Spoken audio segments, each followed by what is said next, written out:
Izuitoa mizona, continue de asimaki. Je prie que les anges du ciel déversent de la faveur sur votre vie, qu'ils vous entourent et qu'ils fassent couler de la faveur. Manos kapara katos tampak. Oh, je déclare, maintenant les diplômes nous moirent. Nema ou badibu yebe favor, nous connaissons favor. Nous venons le péché, nous venons amener le temps. C'est comme ça, moi je l'appelle en été. La faveur, je l'appelle amener le temps. Is the action. Ce n'est pas seulement quelque chose qui vient se reposer sur nous. It's the action. Lorsque la faveur est là, on la voit clairement. Ma Bible me dit que Dieu a dit, j'ouvrirai les écluses des cieux. Il y a 2 fois dans la Bible, Dieu a ouvert les écluses des cieux. 1, pour anéantir la population mondiale au temps de Noé. Genèse 6. Et il y a une 2e fois où Dieu a ouvert les écluses des cieux. C'est quand il a dit, si vous donnez votre dîme, j'ouvrirai les écluses des cieux. Mais ce sur quoi je vais porter l'attention ce soir, c'est les écluses des cieux. Ok? C'est ce sur quoi je vais porter l'attention. Je n'ai pas encore commencé mon message, je suis seulement dans l'introduction.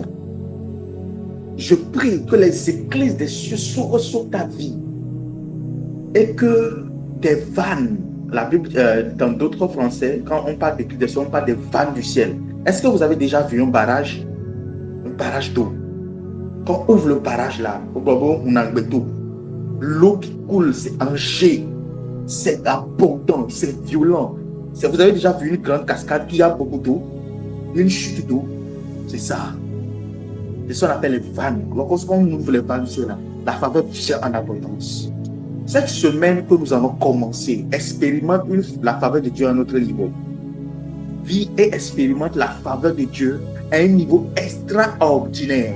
Sois chargé de la faveur, abonde en faveur, coule dans la faveur, marche dans la faveur, nage dans la faveur, nage dans la faveur, swim in the favor. Amen. Que la faveur t'inonde, que tu ne puisses pas respirer, que tu ne puisses respirer autre chose que si ce n'est la faveur.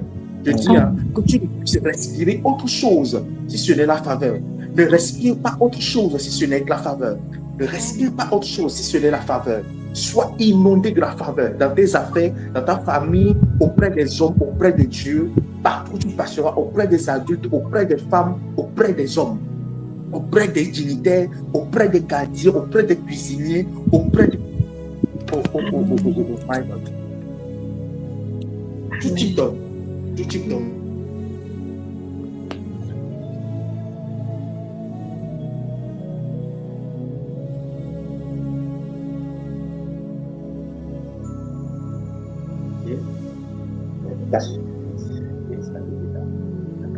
Alors, je déclare et je décrète, comme je l'ai dit, obtenez faveur, obtenez faveur, obtenez faveur, obtenez faveur.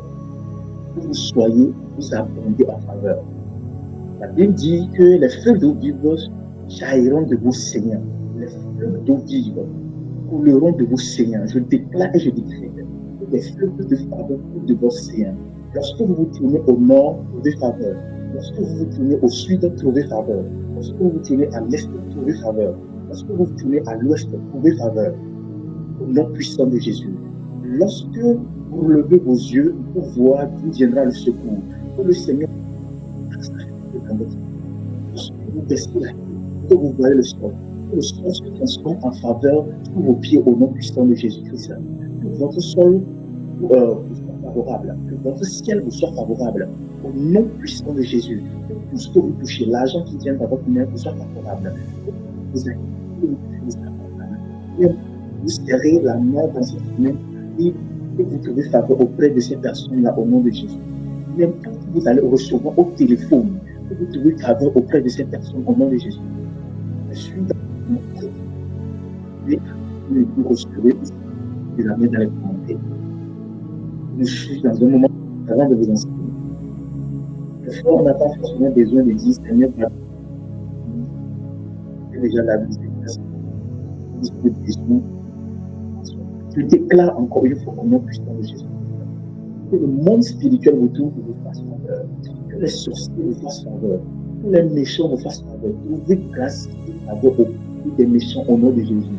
Que personne qui va se positionner dans votre vie, de près ou de loin, une personne intelligente qui on parlera de vous, on discutera de votre histoire, on parlera d'un dossier qui vous concerne, on mentionnera quelque chose qui est après à vous. Je déclare et je décrète au nom puissant de Jésus-Christ que vous trouvez faveur. Au nom puissant de Jésus, vous trouvez faveur. Au nom puissant de Jésus, vous trouvez faveur. Auprès des rois, vous trouvez faveur. Auprès des personnes simples, vous trouvez faveur. Auprès des bébés, vous trouvez faveur. Au nom de Jésus. Lorsque même grave à le monde de la sorcellerie et de la magie, tout ce qu'on verra, ce ne sera que faveur. Au nom puissant de Jésus. On ne trouvera que faveur au nom puissant de Jésus. On ne trouvera que faveur au nom puissant de Jésus. Dans vos études, vous trouvez faveur. Dans votre emploi, vous trouvez faveur. Dans vos enfants, vous trouvez faveur. Auprès de vos maris, auprès de vos femmes, auprès de vos frères, au nom de Jésus. Auprès de vos clients, auprès de vos gros clients, auprès de vos moyens clients, auprès de là où il y a des gens, auprès de vous. Nom puissant de Jésus. Allez, Kabaradosh, que la faveur vous surabonde sur votre vie. Que la faveur inonde votre vie. Que la faveur charge votre vie. Que la faveur surabonde dans votre vie. Que la faveur coule dans votre vie au nom puissant de Jésus-Christ. Lorsque vous vous levez le matin, trouvez faveur. À midi, trouvez faveur. Le soir, trouvez faveur. Levez-vous dans la faveur et portez dans la faveur. Finissez la journée dans la faveur. À aucun moment de la journée, vous manquez de faveur. Vous manquez de faveur. Vous manquez de faveur. Au nom puissant de Jésus. Au nom puissant de Jésus. Au nom puissant de Jésus. Même quand vous avez besoin de vous, les anges viendront, ils viendront pour vous parler. Et c'est encore le verset 19. Oh Dieu, tu déchirais les cieux et tu descendais. Mon fils ébranlerait devant toi. Les nations diront que tu es notre Dieu. Je déclare et je décrète que Dieu déchire les cieux. Dieu déchire les cieux. Que les voiles du ciel soient déchirées. Que les voiles qui couvrent votre vie soient déchirées. Que les voiles qui couvrent vos affaires soient déchirées. Que les voiles qui couvrent vos entreprises soient déchirées. Les voiles qui couvrent votre intelligence soient déchirées. Les voiles qui couvrent vos activités soient déchirées. Lorsque les personnes ne vous voient, les personnes soient déchirées. Que votre que votre au nom de Jésus. Descende sur le faveur. Même que tu prennes la dimension de la faveur. Cette semaine, que Dieu prenne la forme de la faveur. Qu'il coule au nom puissant de Jésus. Que l'argent vous réponde et dise Amen. Que l'argent vous réponde et dise Amen au nom puissant de Jésus. Je déclare et je décrète encore. Je vais déclarer quelque chose de très puissant. Je vais déclarer quelque chose de très puissant. De voir un peu comme des directives. Si quelqu'un veut, après tu peux semer des vents, je vais les déclarer. Je suis en train de voir comme si quelqu'un qui est fait de l'union au milieu. La personne est de l'union au milieu, mais bizarrement la personne est en lumière. Il y a une lumière. Je suis en train de voir une lumière sur le sol. Comme je suis en train de se diriger vers lui comme des rayons. Je ne sais pas, ceux qui ont fait la géométrie, lorsque vous tracez les rayons d'un cercle, vous l'amenez au centre. Vous tracez les rayons du cercle, vous l'amenez au centre. Quand il est au centre là, j'ai là. Les rayons de lumière qui les gens qui vous l'argent. Là, je dis, non, je l'argent de non, laisse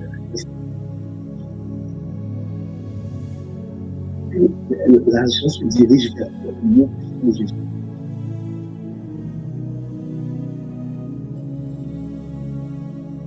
Je déclare et je décrète le nom puissant de Jésus. Je dis maintenant, est-ce que la voix est bonne? Bon, vous la voix. Vous la voix. C'est bon la voix. Ça va mieux? Ça va mieux? Cette partie doit sortir très bien. Cette partie doit sortir très bien. Je suis en train d'aller dans le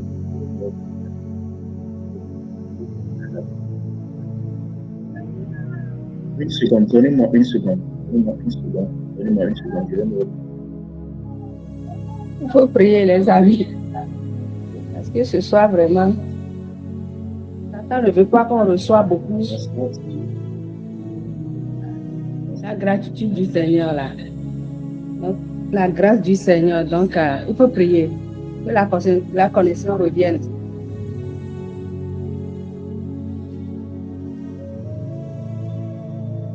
C'est clair? C'est clair?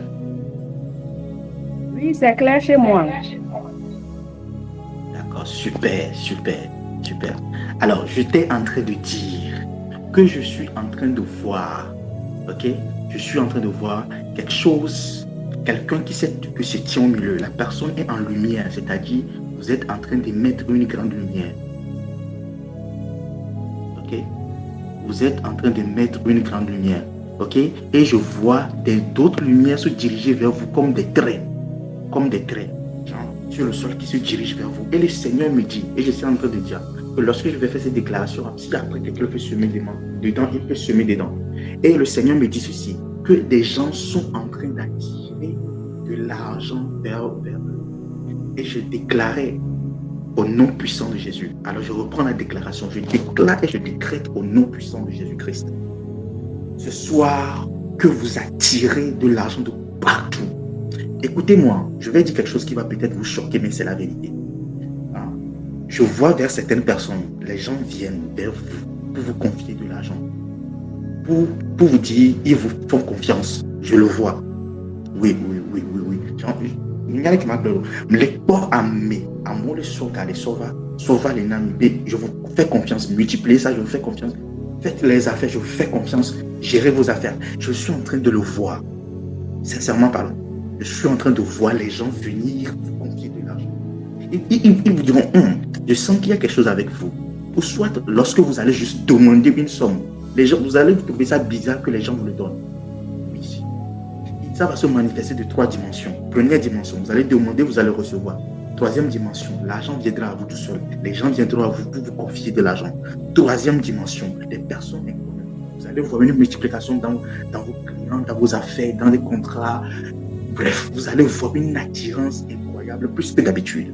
Je répète, 3 dimensions. 1, vous allez demander, vous allez recevoir. 2, les gens viendront vous confier naturellement de l'argent comme ça. 3, il y a des clients, des personnes qui vont venir comme ça, qui vont vous confier, des gens qui viendront acheter chez vous. Vous allez attirer des gens de partout, des affaires, business, des choses incroyables. C'est ce que le Seigneur me montre et je déclare cela sur vous au nom puissant de Jésus. Je sais que vous êtes venus cette soirée pour apprendre, mais avant qu'on ne commence, on n'a même pas fait prière de préparation, quoi que ce soit. J'ai commencé par voir faveur. Et à la fin, c'est ce que le Seigneur est en train de dire. Je suis en train de voir plusieurs sont en train d'attirer de l'argent. L'argent vous répond comme du magnétisme. Je le vois. Thank you, Holy Spirit. Thank you, Holy Spirit. Lorsqu'on va terminer, rappelez-moi, je vais encore déclarer sur vous concernant la faveur. Parce que il y a une grâce qui va venir à la fin. À la fin du live. Oui, il y a une grâce qui va venir à la fin du live. Donc, rappelez-moi, je déclare sur vous à la fin du live concernant encore la faveur. Oui, c'est important. Que Dieu vous bénisse énormément. On va vaquer à notre occupation de ce soir. Merci, excellent Père de grâce, pour ton amour, pour ta bonté, pour ta miséricorde. Merci de ce que tu es au milieu de nous ce soir et que tu nous démontres ta grâce d'une manière incroyable. Père, nous sommes reconnaissants et nous te disons merci pour ce que tu as commencé par faire au milieu de nous. Merci pour toutes les personnes présentes. Merci pour chaque vie qui est ici présente. Merci pour tous ceux qui vont nous rejoindre et tous ceux qui ne sont pas encore en ligne. Je prie, Père, que toi-même tu les diriges en ce lieu. Que ton onction les accompagne. Je le revois encore. Je vous dis la vérité, je revois la même chose encore. Je termine la prière d'abord. Je déclare... Merci pour toutes les personnes qui vont nous rejoindre. Père, nous nous soumettons à toi, que ton esprit nous accompagne, éclaire notre intelligence, dispose-nous à recevoir favorablement de toi, au nom de Jésus. Écoutez, on est en train de parler de quoi? De l'appel à l'existence. de la matérialisation. L'argent, c'est la matérialisation. Oui. Il y a une dimension où on enseigne et puis il y a une dimension où on déclare. Il y a une dimension où on enseigne les principes et les lois et puis il y a une dimension où on manifeste et puis on commande les miracles et les restaurations. Je ne déclare pas l'intégrité de l'onction qui est sur ma vie. Je ne déclare pas l'intégrité de la puissance que Dieu m'a accordée en lui.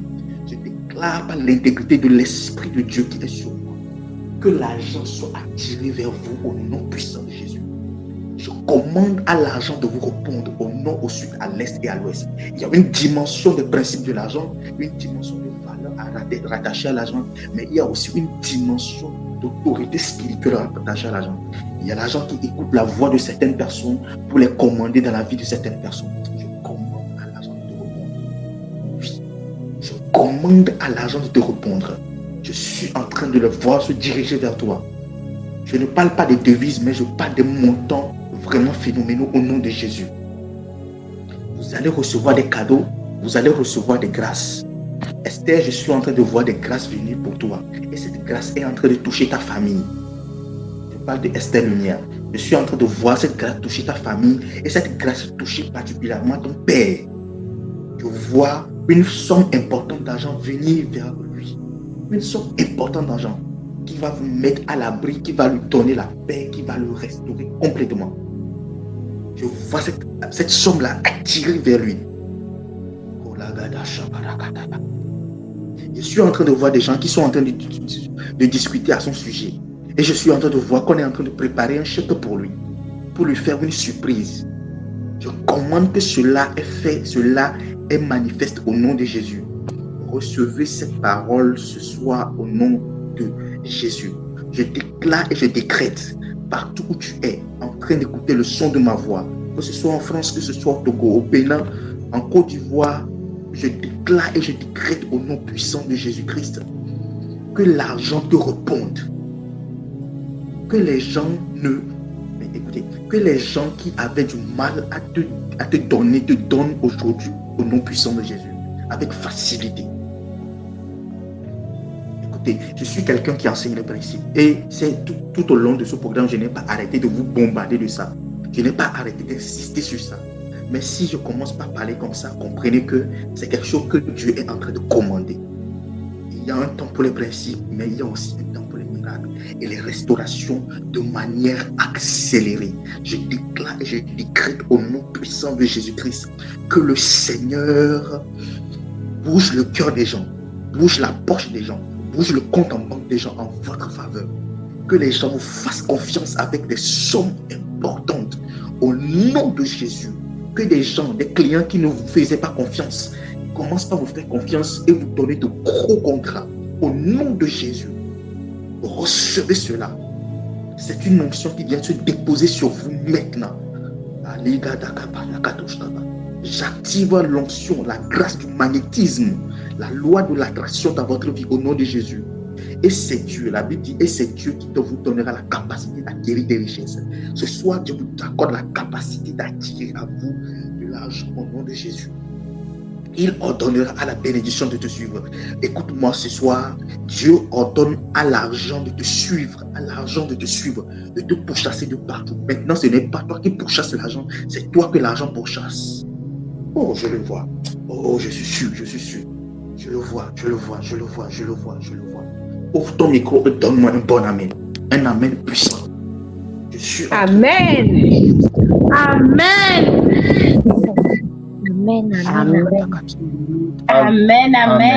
Je n'ai pas prévu ça ce soir. Dis la vérité, je n'ai pas prévu. Saint-Esprit. Vous voyez quand vous avez le cœur pour apprendre, vous voyez ce que Dieu fait.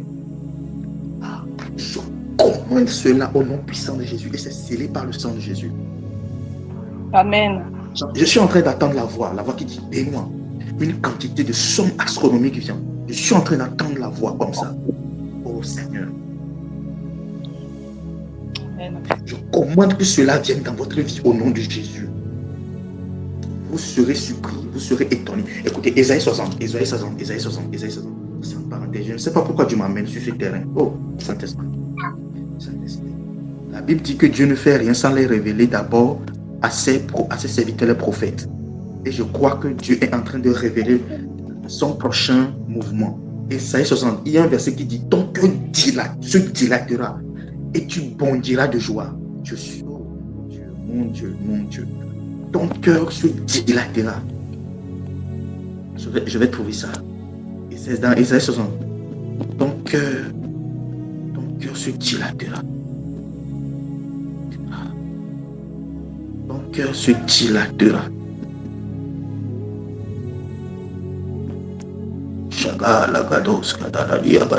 Demandez afin que votre joie soit complète. Ésaïe 60, le verset 5.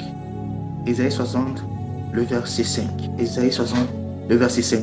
Là où tu es, commence par demander ce dont tu as besoin pour que ta joie soit complète. Demande-la. Demande-la. Demande-la. Demande-la. Demande-la. Pendant que j'étais en train de voir Ésaïe 60, verset 5, j'entendais ton cœur se dilatera. J'ai vu que Dieu m'a amené dans Matthieu où Jésus-Christ a tressailli de joie. J'ai dit, ok, quand j'avais vu ça, je me suis dit, mais quel est le rapport avec ce que nous avons vu ici? Est-ce que Jésus-Christ va tressaillir de joie parce que l'argent est en train de venir dans sa vie? Non. Non. Et puis, lorsque je viens d'ouvrir Ésaïe 60, le verset 5, j'ai revu le même mot. Tu tressailleras. Tu tressailleras. Et c'est maintenant que je comprends ce que le Seigneur m'a montré. Où il tressaillissait de joie. De la même manière, Jésus-Christ a tressailli de joie. Je déclare que toi aussi tu tressaillis de joie aujourd'hui au nom de Jésus. Ésaïe 60, verset 5. Tu tressailleras alors et tu te réjouiras et ton cœur bondira et se dilatera. Oh, come on. Benari, je vais vous dire une vérité. Il n'y a pas que les mauvaises nouvelles qui donnent des tensions. Il y a aussi des bonnes nouvelles qui donnent des tensions. Oh mon Dieu. Amen. Je déclare que Dieu te donne des gens de bonnes nouvelles qui font battre ton cœur à une autre vitesse. Tu te demandes c'est quoi ça? Amen. Esther, je suis en train de voir ton père en train de changer de voiture. Amen. Une plus grosse voiture. Oui. Sa saison d'abondance est arrivée. Je déclare, la personne dont je suis en train de vous parler, c'est une personne, Pointe, le père d'Esther dont je suis en train de parler. C'est le bras droit du pasteur Noumonvi. Okay. Sa fille est parmi ici. Ici, nous avons vraiment la catégorie des rois et des princes, des princes et des princesses. Vraiment, il y a vraiment des gens exceptionnels dans les lives. Pour ceux qui ne le savent pas, oui, on a vraiment des catégories vraiment élevées parmi nous. Vous allez voir des gens qui ne se dévoilent pas, mais chacun est dans son couloir. Okay? C'est comme ça. C'est seulement moi, Nibos, qui arrive à les connaître tous. Mais quand vous êtes là dans le live, vous ne saurez même pas. Pendant que je suis en train de parler de lui, de ton père, Dieu me dit, parce que c'est un homme de Dieu et qu'il a l'onction, qu'il a la grâce, pendant que je suis en train de parler de lui, Dieu me dit ceci, que la même grâce, vu que c'est son moins, que son huile coule et se répand sur toutes les personnes qui sont dans le live ce soir. Recevez au nom puissant de Jésus. Recevez au nom puissant de Jésus. Je te vois changer de voiture. Si tu étais à pied, tu vas à moto. Pour nous qui, Dieu a dit qu'on ne conduira pas de moto. Certains d'entre nous, nous sommes des fans de moto. De grosses motos et tout. Mais Dieu a dit, Benoît, tu ne conduiras pas de moto. Et j'ai laissé. Ça fait un moment, je n'ai plus conduit. J'avais eu même de l'argent, je devais acheter une moto. J'ai dit, Dieu m'a dit, tu n'achèteras pas de moto. J'ai dit, ok, il n'y a pas de problème. On va régler cette histoire à l'amiable. J'ai dit, ok, je ne vais pas acheter de moto. Pour certains d'entre nous qui marchons à pied, je déclare que Dieu vous amène à voiture. Pour ceux à qui on a interdit de conduire de moto, je déclare et je décrète au nom puissant de Jésus que Dieu amène votre prochaine... Écoutez, il y a un renouvellement dans votre entourage, dans vos relations, un renouvellement dans vos possessions, un renouvellement dans vos grâces, un renouvellement dans vos biens matériels, un renouvellement sur votre compte en banque, un renouvellement dans votre entreprise, un renouvellement dans tout ce que vous possédez. La maison qui a été laissée inachevée va être complétée. Je parle à quelqu'un. Ça, c'est quelque chose que je suis en train d'adresser à quelqu'un. Il y a des gens ici qui vous avez des maisons et que les maisons sont inachevées. Activez le micro. C'est moi, hein? Qui encore? Qui encore? Les maisons, vous avez des maisons, mais les maisons sont inachevées. Ah, si. Oui, c'est ça aussi. Non? C'est la même chose, non? C'est l'onction prophétique. Qui d'autre encore? Qui d'autre encore? Ceux qui... Ok, je vais déclarer pour ceux qui ont les maisons qui sont les maisons inachevées. Moi aussi, Sylvia, d'accord. Je déclare et je décrète sur vos vies maintenant. Au nom puissant de Jésus-Christ, que de l'argent vient pour le renouvellement. Vous allez habiter des maisons achevées parce que le Dieu que nous servons n'est pas un Dieu qui s'arrête en cours de route, mais qui rend parfait son œuvre. Recevez cela au nom puissant de Jésus. Recevez cela au nom de Jésus. Vous tous qui avez commencé une construction et que cela s'est arrêté en cours de route, maintenant une nouvelle grâce vient pour finir ce que vous avez bien commencé. Vous allez habiter de belles villas, de belles maisons, de belles voitures, de belles possessions. Au nom de Jésus, n'ayez pas honte par rapport à ce que je suis en train de déclarer. C'est ce que le Seigneur a mis dans mon cœur. Je n'ai pas prévu cela, j'ai prévu enseigner. Mais il a voulu libérer sa grâce ce soir. Les gens n'auront pas su, si les gens avaient suivi, su que j'aurais fait cette déclaration ce soir. Quand par exemple, si j'avais mis soirée prophétique, vous allez voir les gens être là. Mais là, recevez maintenant cela au nom puissant de Jésus. Maintenant, vous qui voulez construire et que vous n'avez pas encore, vous avez voulu construire et que vous n'avez pas encore débuté, ou encore vous avez les terrains et que vous n'avez pas encore commencé la construction, ou bien vous avez une partie de l'argent et vous voulez acheter des terrains pour construire, recevez maintenant cette grâce. Ce n'est pas une prière casuelle que je suis en train de faire, non. C'est une prière qui commande des résultats, qui commande des restaurations. Je déclare et je décrète sur toutes vos vies au nom puissant de Jésus-Christ que à partir de ce soir, au nom de Jésus-Christ, vous qui ne possédez pas de terrain, vous achetez. Vous qui vous qui voulez construire des maisons que vous n'avez pas les moyens, vous les recevez maintenant au nom de Jésus. Au nom puissant de Jésus, cela est fait, cela est scellé. In the powerful name of Jesus. Donnez-moi un bon amen. Donnez-moi un bon amen. Activez-moi. Amen. Tout le monde, activez-moi. Donnez-moi un bon amen. Amen. Amen. Amen. Reçu et scellé. Amen. By the blood, by the blood, by the blood, by the blood. Thank you, Holy Spirit. Thank you, Holy Spirit. Thank you, Holy Spirit. Thank you, Holy Spirit. Alors, je reviens maintenant sur mon message. Je vais aller rapidement dans le message-ci et je vais revenir sur le millénium dont je vous avais parlé le matin. Ok? Samuel, Élie, j'espère que vous êtes en train d'enregistrer depuis le début. Vous avez déjà lancé l'enregistrement?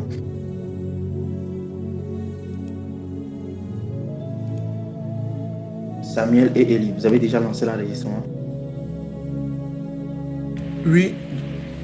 Oui. D'accord, super. Alors, j'ai parlé ce matin de l'imagination, de la première des étapes dans la loi de la manifestation ou de l'appel à l'existence. Et je disais que l'imagination, c'est d'abord ce que tu vois. Donc, ce que tu ne vois pas, tu ne peux pas le désirer. Ce que tu ne désires pas, tu ne peux pas le devenir. Ce que tu ne désires pas, tu ne deviens pas, tu ne peux pas démontrer. Ce que tu ne démontres pas, tu ne peux pas le confesser. Et ce que tu ne confesses pas, tu ne peux pas l'avoir. Ou soit ce que tu ne proclames pas, tu ne peux pas le posséder. Okay? Donc, tu dois prendre l'habitude d'ajouter une image à ce que tu veux avoir. Par exemple, Abraham a vu le pays du nord au sud, de l'est à l'ouest. Son imagination s'est tellement étendue au point qu'il a fait le tour de la terre avant de faire le premier pas. Qu'est-ce que tu vois avec les yeux de ta pensée et les yeux de ton esprit? C'est ce que tu vois que tu arriveras à manifester. Vois-tu ton abondance, ta position, ce que tu veux occuper, les biens matériels, toutes les déclarations que je viens de faire sur toi? Est-ce que tu les vois? Si tu les vois, alors certainement tu les manifesteras. Ok? La troisième question, c'est quelle est l'image que tu ajoutes aux prières qu'on fait sur toi, aux mots et aux belles pensées qui t'animent? Comme nous venons de l'expérimenter, l'imagination est la première graine d'une destinée qui se manifeste. La Bible dit heureux ceux qui ont vu et qui n'ont pas vu et qui ont cru. Jean 20, verset 29. Elle parle ici de ceux qui n'ont pas vu dans la chair, mais qui ont vu dans leur pensée et dans leur esprit. Donc, pour reprendre ce verset, ça veut dire heureux ceux qui ont une photo de leur abondance financière, etc., tout ce que vous désirez dans leur esprit et qui y ont cru.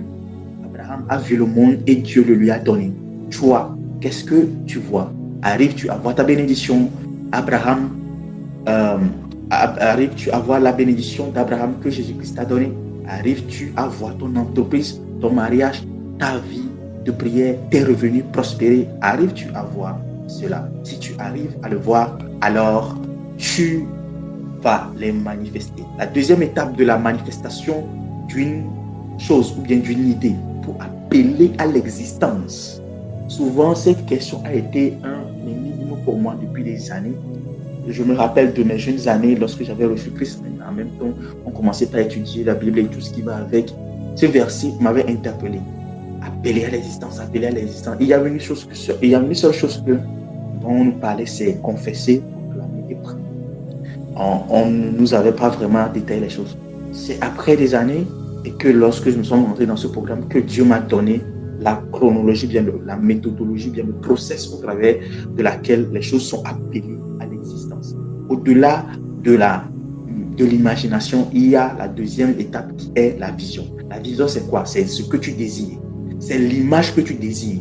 Vous voyez? C'est l'imagination que tu veux voir se manifester dans ta vie. C'est quelque chose que tu as vu qui t'a plu et que tu veux avoir. D'accord? Donc, la vision, c'est au-delà. La Bible dit dans Joël 2, vos jeunes gens auront des visions. Ça veut dire quoi? Ça veut dire que vos jeunes gens auront des images qui leur viendront en tête et ces images-là, ils voudront les manifester. Ces images-là vont les plaire. Je sais les projets que j'ai formés pour toi, ce sont un projet de paix et non de malheur, afin de te donner de l'avenir et de l'espérance. Si tu as cru et tu as vu ce projet de paix et de non de malheur de Dieu pour toi, alors ce que tu as vu, si ça te plaît, alors tu la désires. Donc maintenant, quand tu la désires, ça devient ce qu'on appelle quoi? Une vision. Et là, Habakkuk te dira, inscris-la sur une table de pierre parce qu'elle marche à son thème. Pourquoi elle marche à son thème? Parce que tu la désires. Et quand tu la désires, tu envoies un signal. Quand tu désires quelque chose, tu envoies un signal dans le monde spirituel. Ce signal s'appelle et se traduit généralement par la loi de l'attraction. La loi de l'attraction, c'est quelque chose, c'est une loi qui se met en action quand tu désires quelque chose. Quand tu désires quelque chose, cette chose, la loi se met en action. Et cette loi-là veut que ce que tu désires vienne vers toi aussi. Donc, tu en tires, à partir du moment où tu désires la chose, tu attires cette chose à toi. C'est pour ça que vous allez voir que ceux qui disent que je suis tombé dans l'adultère, je suis tombé dans la fornication, je ne sais pas ce qui m'est arrivé, c'est faux. Ils savent ce qui leur est arrivé. Pourquoi? Parce qu'ils ont vu la fille, ils l'ont désirée, et la fille, les filles, ou bien l'air ou la fille, ils l'ont eu. Pourquoi? Parce qu'ils l'ont désiré. Amen. C'est pour ça que vous verrez, Jésus-Christ dit que l'adultère, ce n'est pas celui qui commet l'acte, mais c'est celui qui les met dans la pensée. Pourquoi? Parce que tu as vu, tu as convoité, tu as désiré. Désirer, c'est le bon sens. Je dirais le bon sens par rapport aux bonnes choses que vous désirez. Maintenant, quand vous convoitez, ça, c'est le mauvais sens. Okay? Donc, quand tu vois une femme, tu la convoites. Pourquoi Jésus-Christ a insisté sur ça? C'est pour vous montrer le pouvoir de la pensée. Pouvoir de la pensée. La Bible dira que lorsque les habitants commençaient par se peupler et que les fils des anges viennent se coupler avec les fils des hommes qui ont mis des géants sur la terre, la pensée des hommes est de se tourner vers que le mal, pas leurs actes. Avant les actes, d'abord, c'est les pensées. Et que ces pensées tellement ont, en français c'est quoi? Ont tellement dérangé Dieu que Dieu a décidé de nettoyer toute la terre. Ça veut dire qu'il y a des choses que ces hommes avaient résolu de faire, qui n'ont même pas encore fait avant que Dieu ait décidé de nettoyer toute la terre et de repeupler la terre. Vous voyez maintenant, ça veut dire que votre pensée a un pouvoir extraordinaire d'attraction quand vous désirez la chose. Quand Dieu vous montre une image, vous lisez un verset, Dieu vous parle, Dieu vous donne un rêve, vous entendez quelque chose dans votre esprit, vous avez une intuition, vous avez une conviction, alors quand vous désirez cette conviction, il ne suffit pas seulement de rêver. Est-ce que tu désires ton rêve? Est-ce que tu désires l'image que tu vois? Est-ce que tu désires la prière qui a été faite pour toi? Est-ce que tu désires l'abondance? Est-ce que tu désires la prospérité? C'est bien de connaître les lois et les principes de la prospérité et tout, mais est-ce que tu la désires? Est-ce que ton cœur bat pour cela? Est-ce que ton souffle bat pour cela? Est-ce que tu la veux? Vous voyez ça un peu dans la compétition au niveau de la drague avec les hommes. Lorsqu'un homme veut une femme, vous allez le voir tourner dans tous les sens, inventer tous les mots, bref, faire l'impossible pour avoir cette femme. C'est un désir. Vous voyez maintenant, ça c'est par rapport à la luxure et tout ça. Maintenant, nous venons aux choses de Dieu. Lorsque vous désirez Dieu, vous l'aurez. Vous allez remarquer que il y a quelque chose que tous les pasteurs auront l'habitude de vous répéter. Et pas seulement les pasteurs. Les grands hommes répètent la même chose. Ils diront, tout dépend de votre soif et de votre faim. Est-ce que vous avez faim de voir cette image-là se manifester? Est-ce que vous avez soif de voir cette image-là qui vous attend plus se manifester, cette abondance, cette prospérité, cette grâce, cette vie où vous n'avez plus à vous inquiéter des dettes, vous n'avez plus à vous inquiéter de l'aller et du retour, vous n'avez plus à vous inquiéter des petits trucs. Cette vie où vous êtes dans l'abondance, où vous avez suffisamment pour donner aux autres. Cette vie où votre famille prospère avec vous. Cette vie où vos enfants sont intelligents et intelligentes. Vos filles et vos fils sont intelligents et intelligentes. Est-ce que vous désirez cela? Si vous la désirez, alors ça devient votre vision. 2 Corinthiens 3, le verset 10. Nous tous qui le visage découvert, contemplons comme dans un miroir la gloire du Seigneur, nous sommes transformés à la même image de gloire en gloire. Comme par le Seigneur l'Esprit. Visionner, c'est contempler. Ok? Quand vous visionnez quelque chose, vous avez la vision de quelque chose, vous la contemplez. Vous allez dans les détails de ce que vous avez vu. Vous tournez autour de la chose. Vous y ajoutez des dates et des heures. C'est pour ça que la vision doit s'accomplir en un temps donné, comme Habakkuk 2 l'a dit. Il marche déjà à son terme et s'accomplira certainement parce qu'il y a un temps qui a été fixé. Où est-ce que tu te vois dans 5 ans, dans 1 an, dans 2 ans? Quelle est la somme de dîmes que tu veux donner dans 1 an? Supposons que tu veux donner une dîme de 10 millions en 1 an. Ça veut dire quoi? Qu'en 1 an, tu devras avoir des revenus, des bénéfices de 100 millions. C'est une vision. C'est une vision. La dîme ne peut jamais dépasser les revenus. Donc, si ça veut dire que tu veux donner une dîme de 10 millions, alors tu auras des bénéfices de 100 millions. Qu'est-ce que tu vois? Quelle est ta vision? Qu'est-ce que tu désires? Où est-ce que tu te vois dans 2 ans? Toi et ta famille, tes affaires, tes projets, tes études. Où te vois-tu dans 1 an, dans 6 mois, dans 3 mois? Ajoute un temps à l'image que tu as vue, ça deviendra la vision. Ajoute un temps à l'image que tu as vue, et ça deviendra la vision. Je répète, ajoute un temps. La voiture, tu veux la voir quand? La nouvelle maison, tu veux la voir quand? La restauration de l'ancienne maison, quand? Ajoute une date. Dieu n'ajoutera pas une date à cela pour toi. C'est à toi de d'y ajouter une date. Et tu comprendras que lorsque tu ajoutes une date, dans les autres étapes, tu comprendras pourquoi il est important d'ajouter une date à ce que tu as vu. Si tu veux laisser les choses aller par leur propre sens, ça ne marchera pas. Ajoute une date. C'est pour ça que vous allez voir, lorsque les entreprises commencent l'année, les banques, toutes les entreprises, ils font quoi? Ils fixent, ils prédisent le type de bénéfice, les chiffres d'affaires qu'ils doivent faire avant la fin de l'année, dans 3 ou 6 mois. Et c'est en fonction de ça, ils voient lorsque ces chiffres viennent, est-ce qu'ils voient s'ils ont atteint leur objectif ou pas. Et toi alors, si les banques, les entreprises dans le monde font ça, et toi, enfant de Dieu, pourquoi ne le fais-tu pas? Et tu laisses tout, tu diras, oh, Dieu va même pas le manifester, c'est faux. Dieu m'a donné une vision, il m'a dit, tu dois le faire avant telle date. J'ai dit, ok, je vais le faire. Il a mis un temps. Toi aussi, tu dois mettre un temps. Lorsque tu t'inscris dans le temps, tu ne pourras pas te permettre de manquer de sagesse, tu ne pourras pas te permettre de diriger ta vie n'importe comment lorsque tu t'inscris dans un temps donné. Avant 2 ans, je dois être à ce niveau. Avant 1 an, je dois être à ce niveau. J'ai dit à un jeune, il a ici dans les commentaires, il me dit qu'il a envie de faire du trading, il est en train de faire quoi de tout ça. Un métier bizarre. Je ne comprends pas le métier même jusqu'à maintenant. Et il m'a dit qu'il veut faire le trading. Et j'ai dit, ok, il n'y a pas de problème. Où est-ce que tu te vois dans 1 an? Et je lui ai dit, maintenant fais-moi une promesse. Chaque jour, promets-moi de faire 1 heure de cours sur le trading. Tu apprends 1 heure de temps sur le trading. Et il a commencé par le faire. Aujourd'hui, on a discuté. Il m'a dit vraiment qu'il a vraiment avancé. Il a terminé un livre sur le trading. J'ai dit, super. Ça veut dire, imagine maintenant si tu n'avais pas fait ça durant ce temps-là. Est-ce que tu aurais terminé ce livre-là? Il m'a dit non. Est-ce que tu veux continuer? Il m'a dit, bien sûr, je veux continuer. Vous voyez, dans 1 an, je sais là où je suis en train d'emmener ce mouvement et je sais quelle position je veux que le mouvement de la Ligue des élites puisse atteindre dans 1 an. Je sais là où je veux être dans 2 ans. Je sais les genres de résultats que je veux commander. J'aurai ces résultats ou plus, pas moins. C'est comme ça. J'aurai ces résultats ou plus, pas moins. J'aurai ces résultats ou plus, pas moins.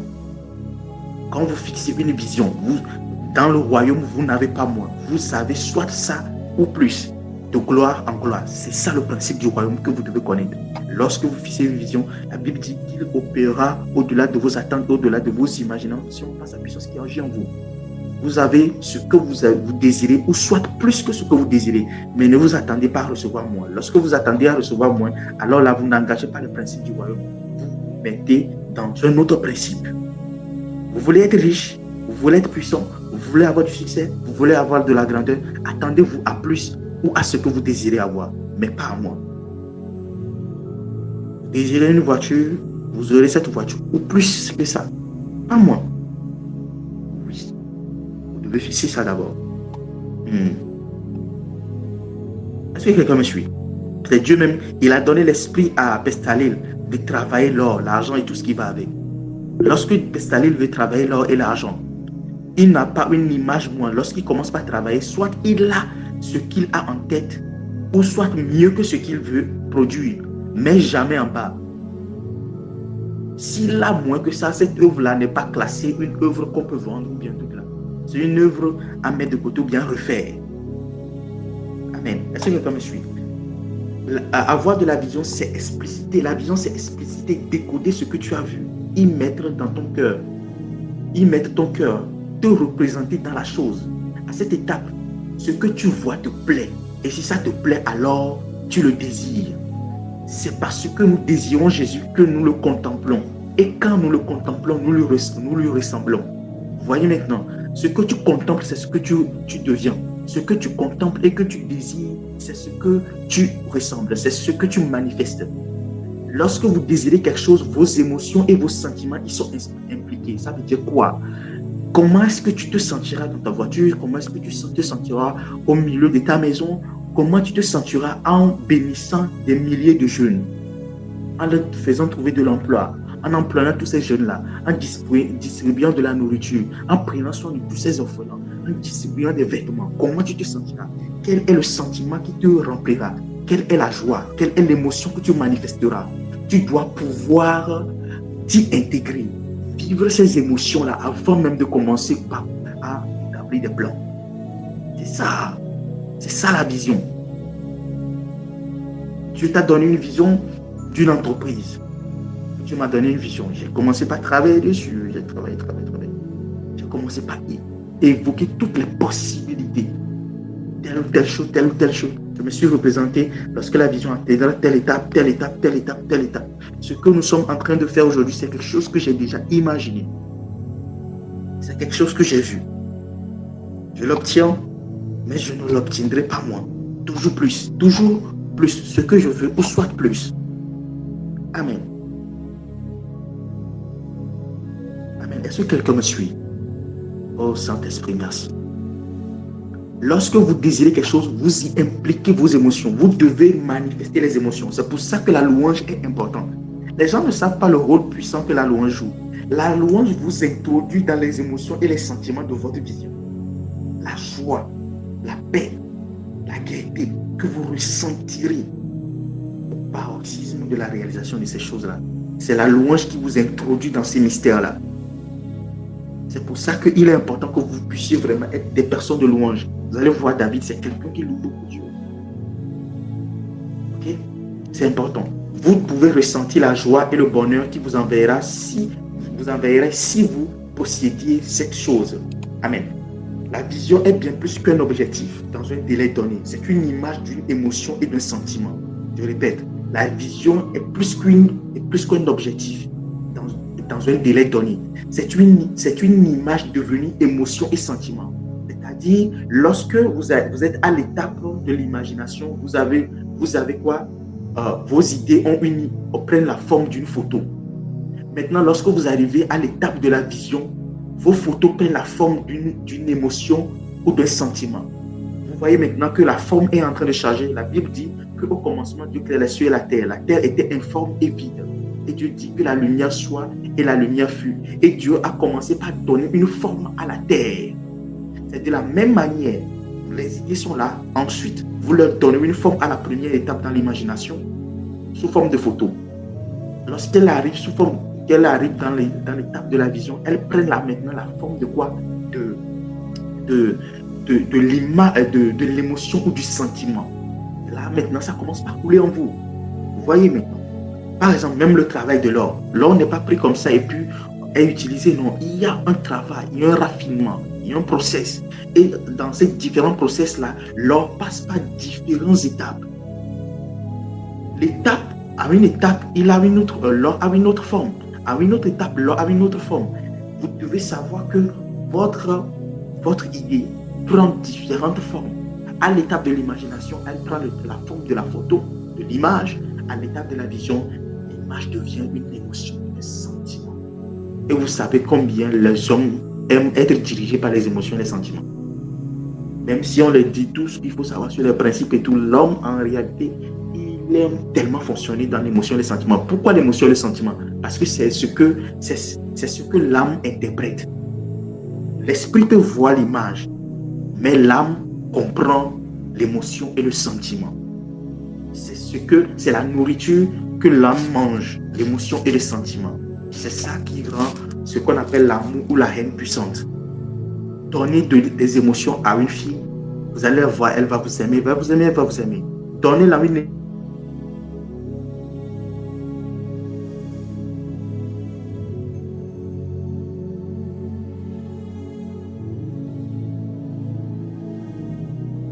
émotion chez elle, elle va vous aimer. Mais créer une mauvaise émotion, un mauvais sentiment chez elle, elle va vous sommes aussi des êtres d'émotion et de sentiments. Maintenant, on évolue. Quand vous avez la vision, à cette étape, ce n'est plus juste une photo, c'est une émotion, ok? Comme je viens de le dire. Quand vous avez la vision, vous désirez. Et quand vous désirez, vous espérez. Quand vous avez la vision, vous faites quoi? Vous désirez. Comme je l'avais dit. Et quand vous désirez, vous espérez. Ça veut dire que quoi? La vision crée l'espérance. La vision crée l'espérance. Mais cela ne suffit pas. On évolue. La vision crée l'espérance. Que le Seigneur, la Bible dit dans Éphésiens 1, le verset 17, que le Seigneur illumine les yeux de votre cœur, de nos cœurs, pour que nous sachions quelle est l'espérance qui s'attache à son appel. Les yeux de nos cœurs ont été éclairés. L'idée est devenue image. L'image est devenue émotion. Maintenant, l'émotion crée l'espérance.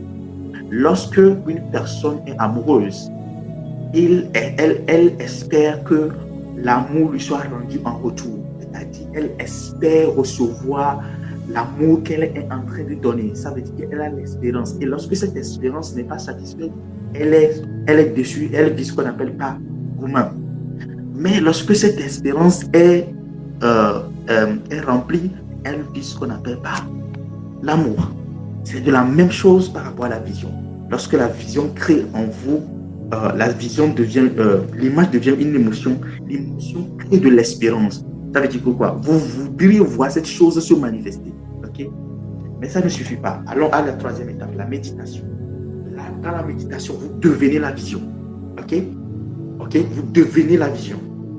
Ce n'est plus juste une image, ce n'est plus juste une émotion, c'est quelque chose que vous devenez. Là, la chose entre en vous, vous êtes en lui et la chose est en vous.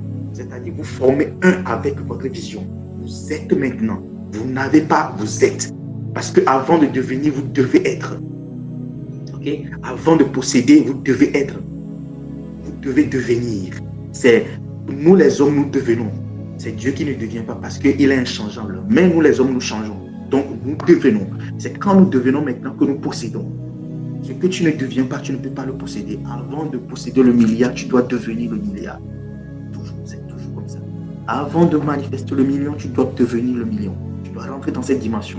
Cette dimension doit rentrer en toi. Toi et la dimension, vous devez former un seul. Une seule et une seule entité. Une seule et une seule personne. C'est pour ça que vous allez voir, Jésus-Christ a dit, moi, lorsque vous vous attachez à Christ, vous formez un seul esprit avec lui. Et lorsque vous vous attachez à l'impudicité et tout, vous formez une seule chair. L'histoire ici, c'est de devenir. Oui, beaucoup ne le savent pas. La méditation vous amène à fusionner avec votre vision. À cette étape-là, la vision entre en vous et vous entrez dans la vision. Vous possédez la vision et la vision vous possède. Vous fusionnez complètement corps, âme et esprit. Elle ne peut plus mourir. À cette étape, lorsque vous entrez dans l'étape de la méditation, votre vision ne peut jamais mourir. Peu importe le temps que ça va prendre, vous allez la manifester d'une manière ou d'une autre. Oui. Elle ne peut plus mourir car elle fait maintenant partie de vous. Elle ne meurt que quand vous mourrez. Et il est possible même quand vous mourrez, vous pouvez la transmettre. Vous pouvez mourir, mais la vision continue pas à vivre. C'est ce qui s'est passé avec la croix. Jésus, moi, il est ressuscité, il est parti. Mais il nous a transférés. Vous allez voir des hommes de Dieu qui transfèrent leur vision à d'autres hommes de Dieu qui sont suscités. C'est ça, le royaume dans lequel nous sommes. Dans le royaume même là, nos visions ne meurent pas. Nos visions peuvent être transférées. Okay? Même si elle n'est pas encore manifestée, elle est en vous comme une femme et sa grossesse. La femme et la grossesse forment une seule personne. Ce ne sont pas deux personnes détachées. C'est une seule personne, deux personnes en un. Vous voyez maintenant, vous détachez la femme de l'enfant avant son temps, l'enfant va mourir, ou la femme va mourir. Vous comprenez? Si vous demeurez en moi et que mes paroles demeurent en vous, vous voyez maintenant ce que Jésus-Christ a dit. Si vous demeurez en moi et que mes paroles demeurent en vous, alors demandez tout ce que vous le verrez s'accomplir. Si la vision demeure en vous, c'est-à-dire habite en vous, alors elle fera un avec vous. Méditer, c'est quoi? Simplement, c'est répéter la vision maintes fois. C'est répéter cette image, c'est répéter cette émotion-là encore et encore et encore. C'est revivre cette joie-là encore et encore et encore. La joie rattachée à cette image-là, encore et encore et encore. Supposons, prenons une femme qui veut se marier. Qui veut se marier, ok? Et elle se voit en train de se marier, bien de célébrer à son jour de mariage. Ok, elle se voit là-bas. Elle ressent cette joie. On la met la bague au doigt. On la célèbre, on la chante. On l'honore de partout. Les invités viennent, mangent, bref. Elle a repassé toute cette journée dans sa tête. Encore et encore et encore et encore. Elle a vu tous les détails. Encore et encore et encore et encore. Vous voyez maintenant? Elle a vu les détails encore et encore et encore et encore et encore et encore. Elle a ressenti cette joie encore et encore et encore et encore. Elle y a ajouté des versets bibliques. Elle y a ajouté des photos. Elle y a ajouté des choses. Elle a revécu la chose. La Bible dit que ce livre de la loi ne se lance pas de ta bouche. Médite-la jour et nuit. Tu repasses, tu ressasses la même chose. Le bon sentiment, la belle expérience que tu veux avoir. Tu la repasses et tu la ressens encore et encore et encore et encore jusqu'à ce que tu la manifestes. C'est ça la méditation. Et arrivé à cette étape-là, la vision entre en toi. Ce mariage ne peut que se manifester. Cette entreprise ne peut que voir le jour. Vous comprenez maintenant? Vous comprenez maintenant?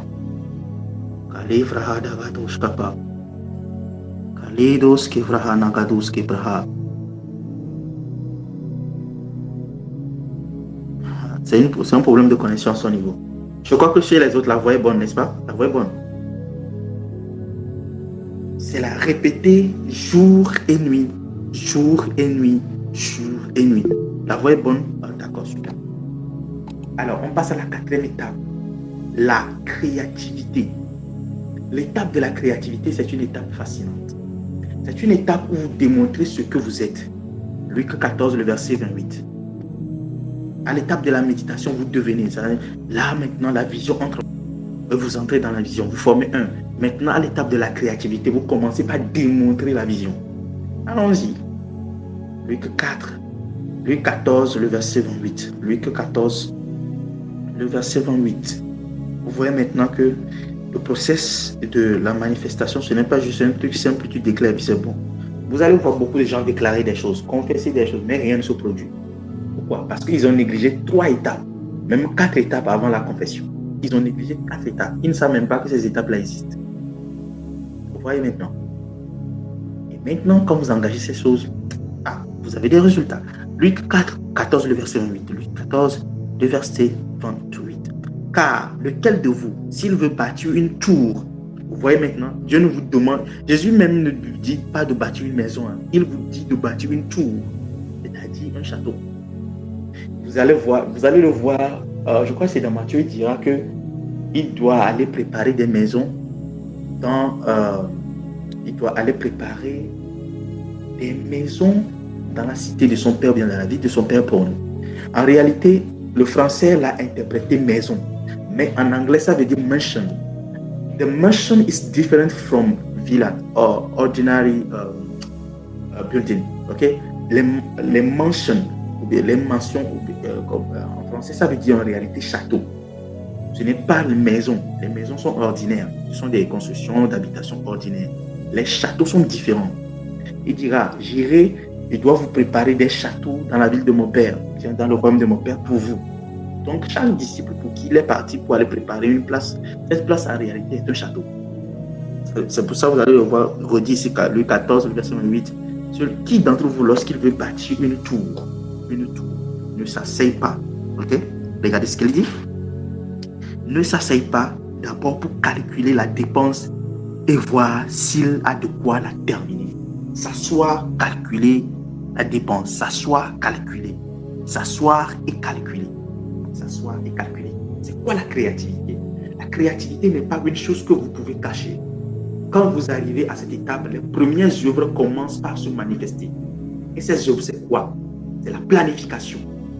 Vous ne restez plus les bras croisés, vous n'êtes plus dans la méditation. Non. La méditation, c'est quelque chose que vous pratiquez même en étant seul. Vous pouvez ne pas écrire.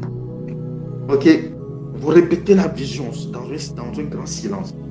En l'occurrence, ou peut-être une mélodie d'adoration derrière. Et vous répétez, vous revivez l'émotion, vous revivez vraiment la vision et tout. Vous la voyez se manifester pleinement. Et tous les grands de ce monde pratiquent cela. Et c'est de ça que je parlais hier ou bien ce matin en disant que quand vous pratiquez beaucoup la méditation, il y a des choses extraordinaires qui se produisent. Les grands de ce monde ont maîtrisé l'art de la méditation. Je reviendrai sur ça un autre jour carrément, où je parlerai même l'art de la méditation. Je vais enseigner sur l'art de la méditation. L'art de la méditation elle-même. Je vais enseigner, je vais rentrer dans des détails vraiment importantes. D'accord? Mais pour ce sujet, s'il faut détailler cette partie vraiment très explicitement, on risque de ne jamais terminer ce programme. Vous voyez un peu. Chaque partie de ce programme que nous sommes en train de faire, nous pouvons la reprendre et la redétailler encore plus grandement. Mais on n'a pas besoin de tout ça à ce niveau-là. Ok? Un moment viendra où nous rentrerons dans cette étape-là, step by step, et vous verrez ce que le Seigneur va faire. Amen. Alors, vous ne restez plus les bras croisés, vous n'êtes plus dans la méditation, vous commencez à établir des stratégies. Lorsque vous avez vu par exemple Josué, il a fini de Josué 1 verset 8, il a fini de méditer, il a commencé par établir des stratégies pour conquérir la terre de Canaan. Vous devez donc après la méditation commencer à établir des stratégies pour multiplier vos revenus. Ok? Les stylos et les cahiers ne restent plus vierges. Vous n'écrivez pas seulement votre vision ici, mais vous écrivez comment la vision doit se réaliser. Comment vous voulez la réaliser. Comment toucher plus, par exemple. Quelqu'un qui veut prêcher veut que, par exemple, je vais prendre le cas des étudiants qui sont avec moi dans le live. Vous souhaitez qu'il y ait plus d'étudiants qui suivent le live. Vous souhaitez qu'il y ait plus d'étudiants qui suivent le live. Qu'est-ce que vous devez faire? Vous méditez sur le sujet. Vous voyez l'image, vous méditez, vous avez la vision. la désirer. Maintenant, vous méditez sur le sujet, encore et encore. Et vous finissez cette étape-là, vous faites quoi? Vous prenez votre cahier et vous devez établir des stratégies. Comment je dois faire pour qu'il y ait plus d'étudiants qui arrivent à suivre le live de Mentor Benoît? Et vous commencez par écrire. Dans la mesure du possible, vous faites des recherches sur la question. Et par vos recherches maintenant, le Saint-Esprit vous inspirera à trouver vos propres solutions.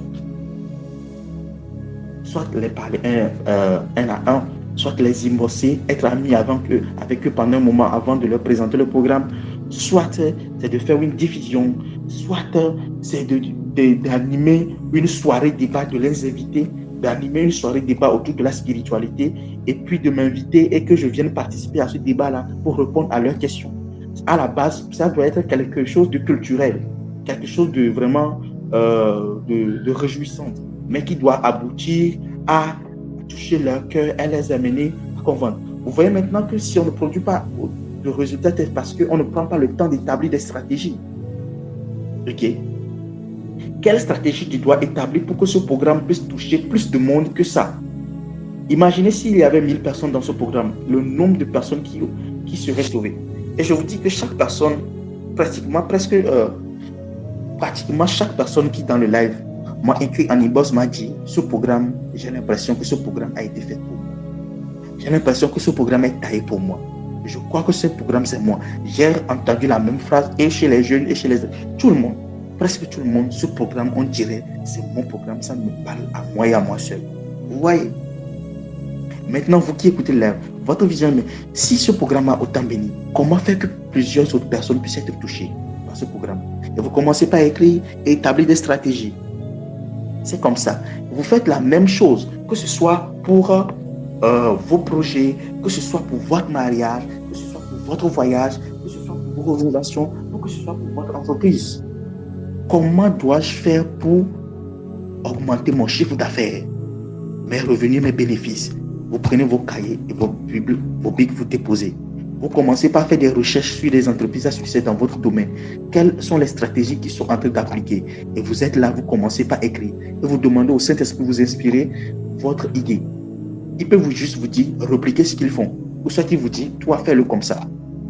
Mais quand vous ne commencez pas par écrire comment vous allez réaliser votre vision, votre mariage, vous n'avez rien planifié. Il y a des gens qui sont même dans le fiançailles, mais qui n'ont jamais pensé, qui n'ont jamais parlé de mariage. Ils n'ont jamais même évoqué l'idée. Vous voyez ça? Vous ne commencez pas par discuter par rapport à la chose. Vous ne commencez pas par établir des stratégies. Vous n'allez pas recevoir des instructions. Il y a des instructions que vous recevez à l'étape de l'imagination. D'autres que vous recevez à l'étape de la vision. D'autres que vous recevez à l'étape de la méditation. Mais les instructions les plus claires, les plus précises, la marche à suivre vient à l'étape de la créativité, à l'étape de la réflexion et des plans. Vous voyez maintenant? Ok? Ici, vous écrivez comment réaliser votre vision, comment toucher plus de personnes, comment lancer plus de projets. Ça veut dire que maintenant, là, je donne une mission aux jeunes et aux étudiants. Beaucoup plus de jeunes doivent venir dans ce live. N'importe quelle proposition que vous ferez et vous me la présentez, je la vois, si ça passe, on va l'implémenter. Est-ce que vous êtes d'accord avec moi, les jeunes? Hein? Est-ce qu'ils sont là? Si vous êtes là, répondez. Amen. Et puis Élisée, Samuel, Emmanuel, tout ça, vous êtes là? Oui, on est là.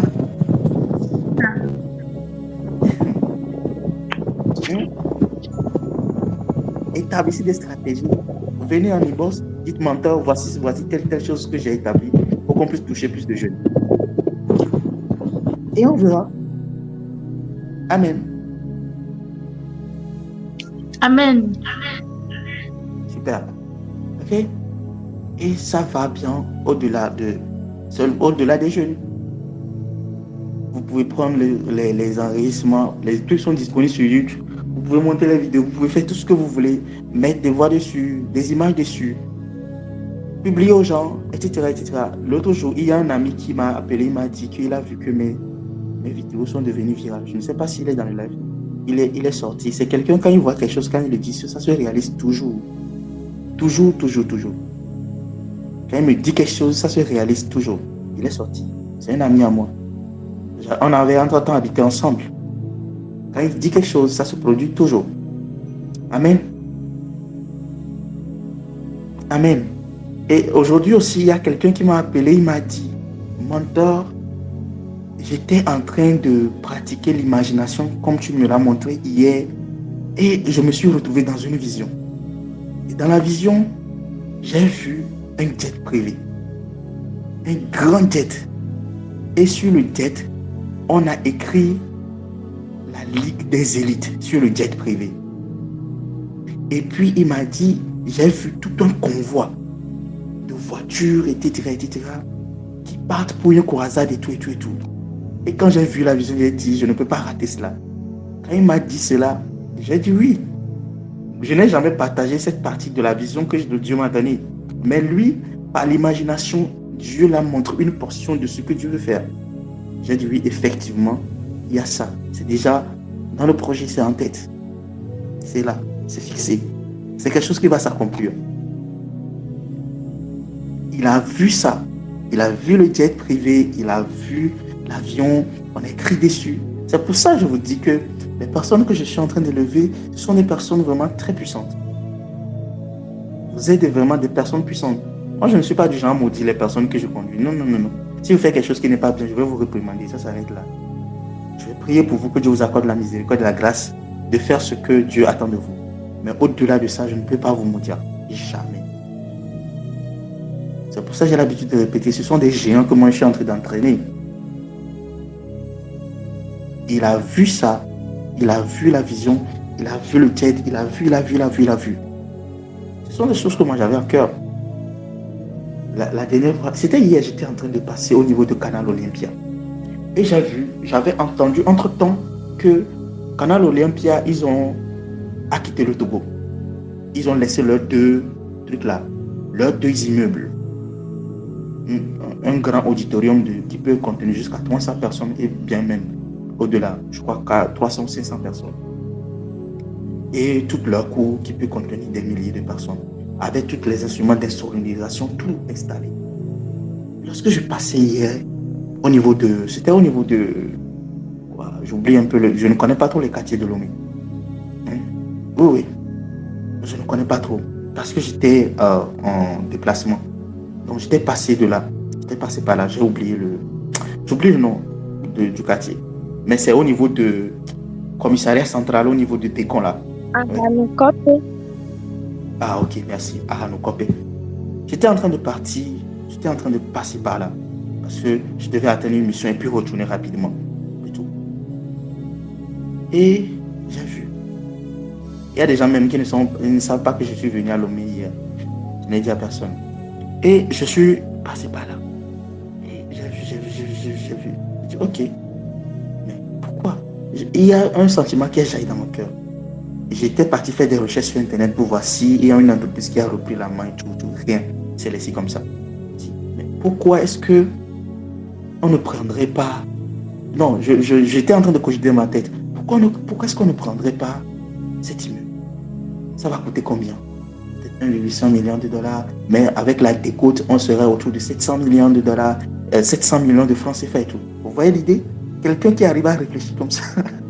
700 millions. On peut reprendre ça.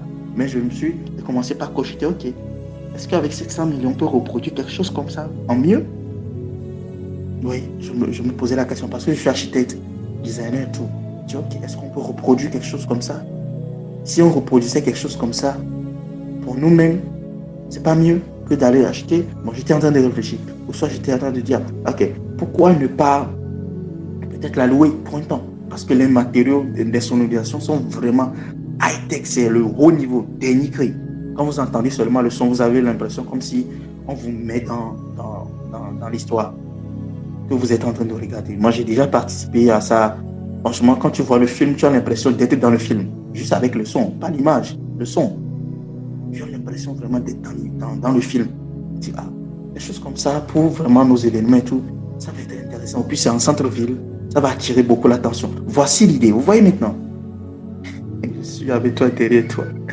Vous voyez, C'est la réflexion, c'est la réflexion. Moi, je ne sais pas, mais je n'arrive pas à penser aux petites choses. C'est toujours en grand, en grand, en grand. Vous voyez maintenant, c'est quand vous commencez par réfléchir aux choses comme ça que Dieu vous dit, ok, je sais que tu réfléchis beaucoup, etc., etc., voici telle chose que tu veux faire. Ok, moi, voici la manière dont je veux que tu le fasses. Il te taille le chemin. C'est juste des réflexions. Et Dieu descend, te dit, ok, si tu le fais de cette manière, c'est bon. Après, tu enchaînes avec cette étape et cette étape et cette étape.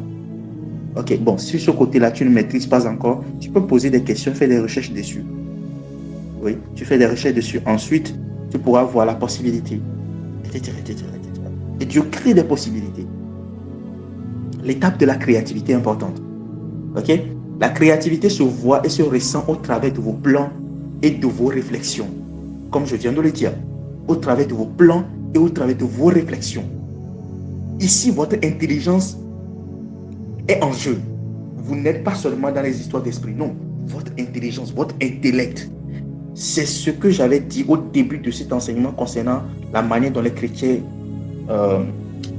avaient du mal à utiliser leur intelligence. Là maintenant, votre intelligence rentre en action. Les recherches intellectuelles, les expériences des personnes qui ont fait les mêmes choses avant vous, les personnes qui ont eu du succès dans le domaine, vous les copiez, vous les suivez. Vous apprenez d'eux. Ces exploits que les gens ont fait avant vous deviennent maintenant un grand atout que vous pourrez exploiter maintenant. Vous voyez comment les choses peuvent se faire, etc., etc., etc. Vous voyez, c'est ça l'importance de la créativité. Okay? Josué, en établissant des stratégies, a commencé à solliciter divers corps et entités pour sa conquête, les tribus et leur rôle. Là maintenant, dans l'étape de la créativité, vous pouvez voir quelles sont les personnes qui peuvent intervenir dans votre affaire, quels peuvent être votre associé sur ce projet-là, qui peut vous aider à organiser votre mariage, qui peut vous aider à bien éduquer vos enfants. De quoi avez-vous besoin? Vous voyez maintenant, là maintenant, vous allez à la rencontre. Vous établissez des plans, vous dites telle personne aura besoin de faire telle chose, telle personne aura besoin de faire telle chose, j'aurai besoin de telle personne pour m'accompagner dans telle chose. Vous n'êtes plus à l'étape de la méditation, vous êtes à l'étape de la préparation à l'action. C'est à l'étape de la créativité que vous enfantez des solutions. Vous trouvez 1001 moyens de réaliser votre vision. C'est-à-dire à l'étape de la créativité, il n'y a pas de possibilité pour l'échec. Vous allez trouver tous les moyens possibles pour réaliser votre vision. Oui, supposons par rapport au truc de Canal Olympia dont je viens de parler. Supposons que je veux vraiment prendre cet enseignement-là. Je vais commencer par réfléchir. Quels sont les moyens que je dois faire pour pouvoir avoir cet enseignement? J'ai besoin d'abord d'un fonds de départ. Ok, où je peux trouver ce fonds de départ-là? Quelles sont les personnes qui peuvent me solliciter pour ce fonds de départ-là? Comment je dois les convaincre? Quelles sont les preuves que je dois présenter? Je dois présenter un mouvement qui fonctionne bien, une organisation solide. Je dois présenter des preuves d'exploits que nous faisons. Je dois présenter des preuves d'un grand nombre de personnes qui arrivent à être présentes dans les réunions. Vous voyez la réflexion maintenant. Et là, je peux amener ça au niveau des bailleurs de fonds chrétiens. Je peux me dire, ok, voici ce que nous sommes en train de faire. Il y a un grand réveil, il y a des milliers de personnes qui nous suivent. Voici, il y a des centaines de jeunes qui sont en présentiel chaque fois. Telle personnes sont bénies. Là, la vision traduite sous forme d'enseignement, tout ce que nous faisons là, devient maintenant un projet, comme un projet d'entreprise. Je dois convaincre. Donc, je prépare un pitch deck comme je prépare les enseignements là. Je dois préparer un pitch deck pour convaincre les personnes qui vont me soutenir, les grands bailleurs de fonds. Ok. Où je peux trouver ces bailleurs de fonds là? Où je peux les contacter? Et je peux me donner des instructions précises à ce niveau. On va voir telle personne, ou soit, attends d'abord, moi-même je vais diriger telle personne vers toi. Vous voyez maintenant? Ok, supposons que cette possibilité est effectuée. Alors, je peux dire, ok, je vais discuter avec l'État et des fonds seront placés en banque. Ok. Maintenant, au lieu de payer tout ça d'un coup, ce qui sera pour nous un très grand poids, au lieu de le faire sur un coup, nous allons discuter avec l'État pour faire une location bien, une acquisition sur 5 ans. Donc, on divise peut-être les 500 millions sur 5 ans, ou on paie sur 5 ans, ou sur 10 ans même, pour amortir le coût du truc là. et on avancerait des arguments de toutes les manières. Ces bâtiments sont là, personne ne les a repris. Il y a de la déco sur les marchés et tout, et tout, et tout. Voici, nous voulons les acquérir. Si vous nous pourrez nous faire un bail ou bien une possibilité d'acquisition sur 10 ans avec intérêt. OK? Donc, on divise les 500 millions sur 10 ans, ça fait quoi? 50 millions par an. 50 millions par an avec intérêt, peut-être de 5%. Ça fait quoi? Ça fait 52 millions, 52,5 millions. OK? Vous voyez le calcul? J'espère que vous n'êtes pas fatigué par mes calculs. OK? De 5%. Ça, c'est juste pour vous montrer qu'au-delà des enseignements que nous faisons, il y a toute une idée, une intelligence vraiment très complexe derrière. Il y a une vision claire derrière. Ce n'est pas juste une histoire d'un jeune qui vient, il est là, et puis il est en train de baratiner les gens par les enseignements. Non. Il y a une vision. Ça, c'est juste un exemple que j'ai donné par rapport à ce que j'ai vu hier. Ce n'est pas quelque chose que je veux vraiment. C'est juste un exemple. OK? OK? Maintenant, l'État dit, OK, votre proposition nous convient bien. On est avec vous. Là, lorsque vous rentrez en garantie avec l'État comme ça, qu'est-ce qui va se passer? Ils ne vont plus vous combattre. Ils vont même déléguer des policiers, des gens soit autour de vous pour vous accompagner dans toute la réalisation. Lorsqu'il y aura débordement, c'est eux-mêmes qui vont envoyer les gens pourquoi? Pour veiller à ce que la foule soit contenue, qu'il n'y ait pas de dégâts et tout. Pourquoi? Parce que là maintenant, vous êtes partenaire de l'État. Vous ne venez pas seulement être des chrétiens qui font du bruit, mais quoi? Vous venez, vous représentez un véritable poids dans leur économie. Vous avez réussi à acquérir un bâtiment qui est un bâtiment qui est laissé sous l'autorité de l'État, qui devait être à l'abandon. Vous vous présentez comme une entreprise qui peut acquérir ce bâtiment-là et qui peut en faire quelque chose d'intéressant. Vous voyez maintenant, là, l'État vous respecte. Et il serait compliqué qu'une affaire se passe et on vous amène en justice et que l'État sera contre vous. Non, il ne sera pas contre vous. La plupart du temps, c'est eux-mêmes qui vous défendront. Et l'intelligence derrière. Ça, c'est juste une idée qu'on vient de développer comme ça, à l'étape de la créativité. Un exemple concret et précis. Vous prenez ça, vous amenez ça dans votre entreprise, dans vos contrats, dans vos projets, dans votre famille. Vous voyez maintenant. Alors, ça, c'est juste un exemple entre autres. On laisse de côté, on évolue. À l'étape de la créativité, vous enfantez les solutions. Vous trouvez 1001 moyens de réaliser la vision. Ici, vous créez la méthode à suivre. Comme je viens de le décrire, la procédure, les étapes clés, vos futures actions, les ressources dont vous avez besoin, l'impact de vos actions, les risques et comment les gérer, les obstacles et comment les surmonter. Par exemple, supposons que nous avons une telle chose et que nous devons payer 52,5 millions par an. Il y a des bailleurs qui nous soutiennent, certes, mais qu'est-ce qu'on fait? Vous prenez les dîmes, on prend les dîmes qu'on récolte lors des cultes et tout. Ces dîmes ne doivent pas servir à n'importe quoi. Ces dîmes peuvent être placées dans des fonds d'investissement pour générer des revenus qui vont permettre à toute l'entité d'être autonome, sans dépendre d'un fonds extérieur et sans subir la pression de l'État pour les paiements. Donc, en l'espace de 1 an, 2 ans ou 3 ans, qu'est-ce qui va se passer? Les dîmes deviennent maintenant le fonds souverain du mouvement ou de l'organisation. Vous voyez l'intelligence derrière.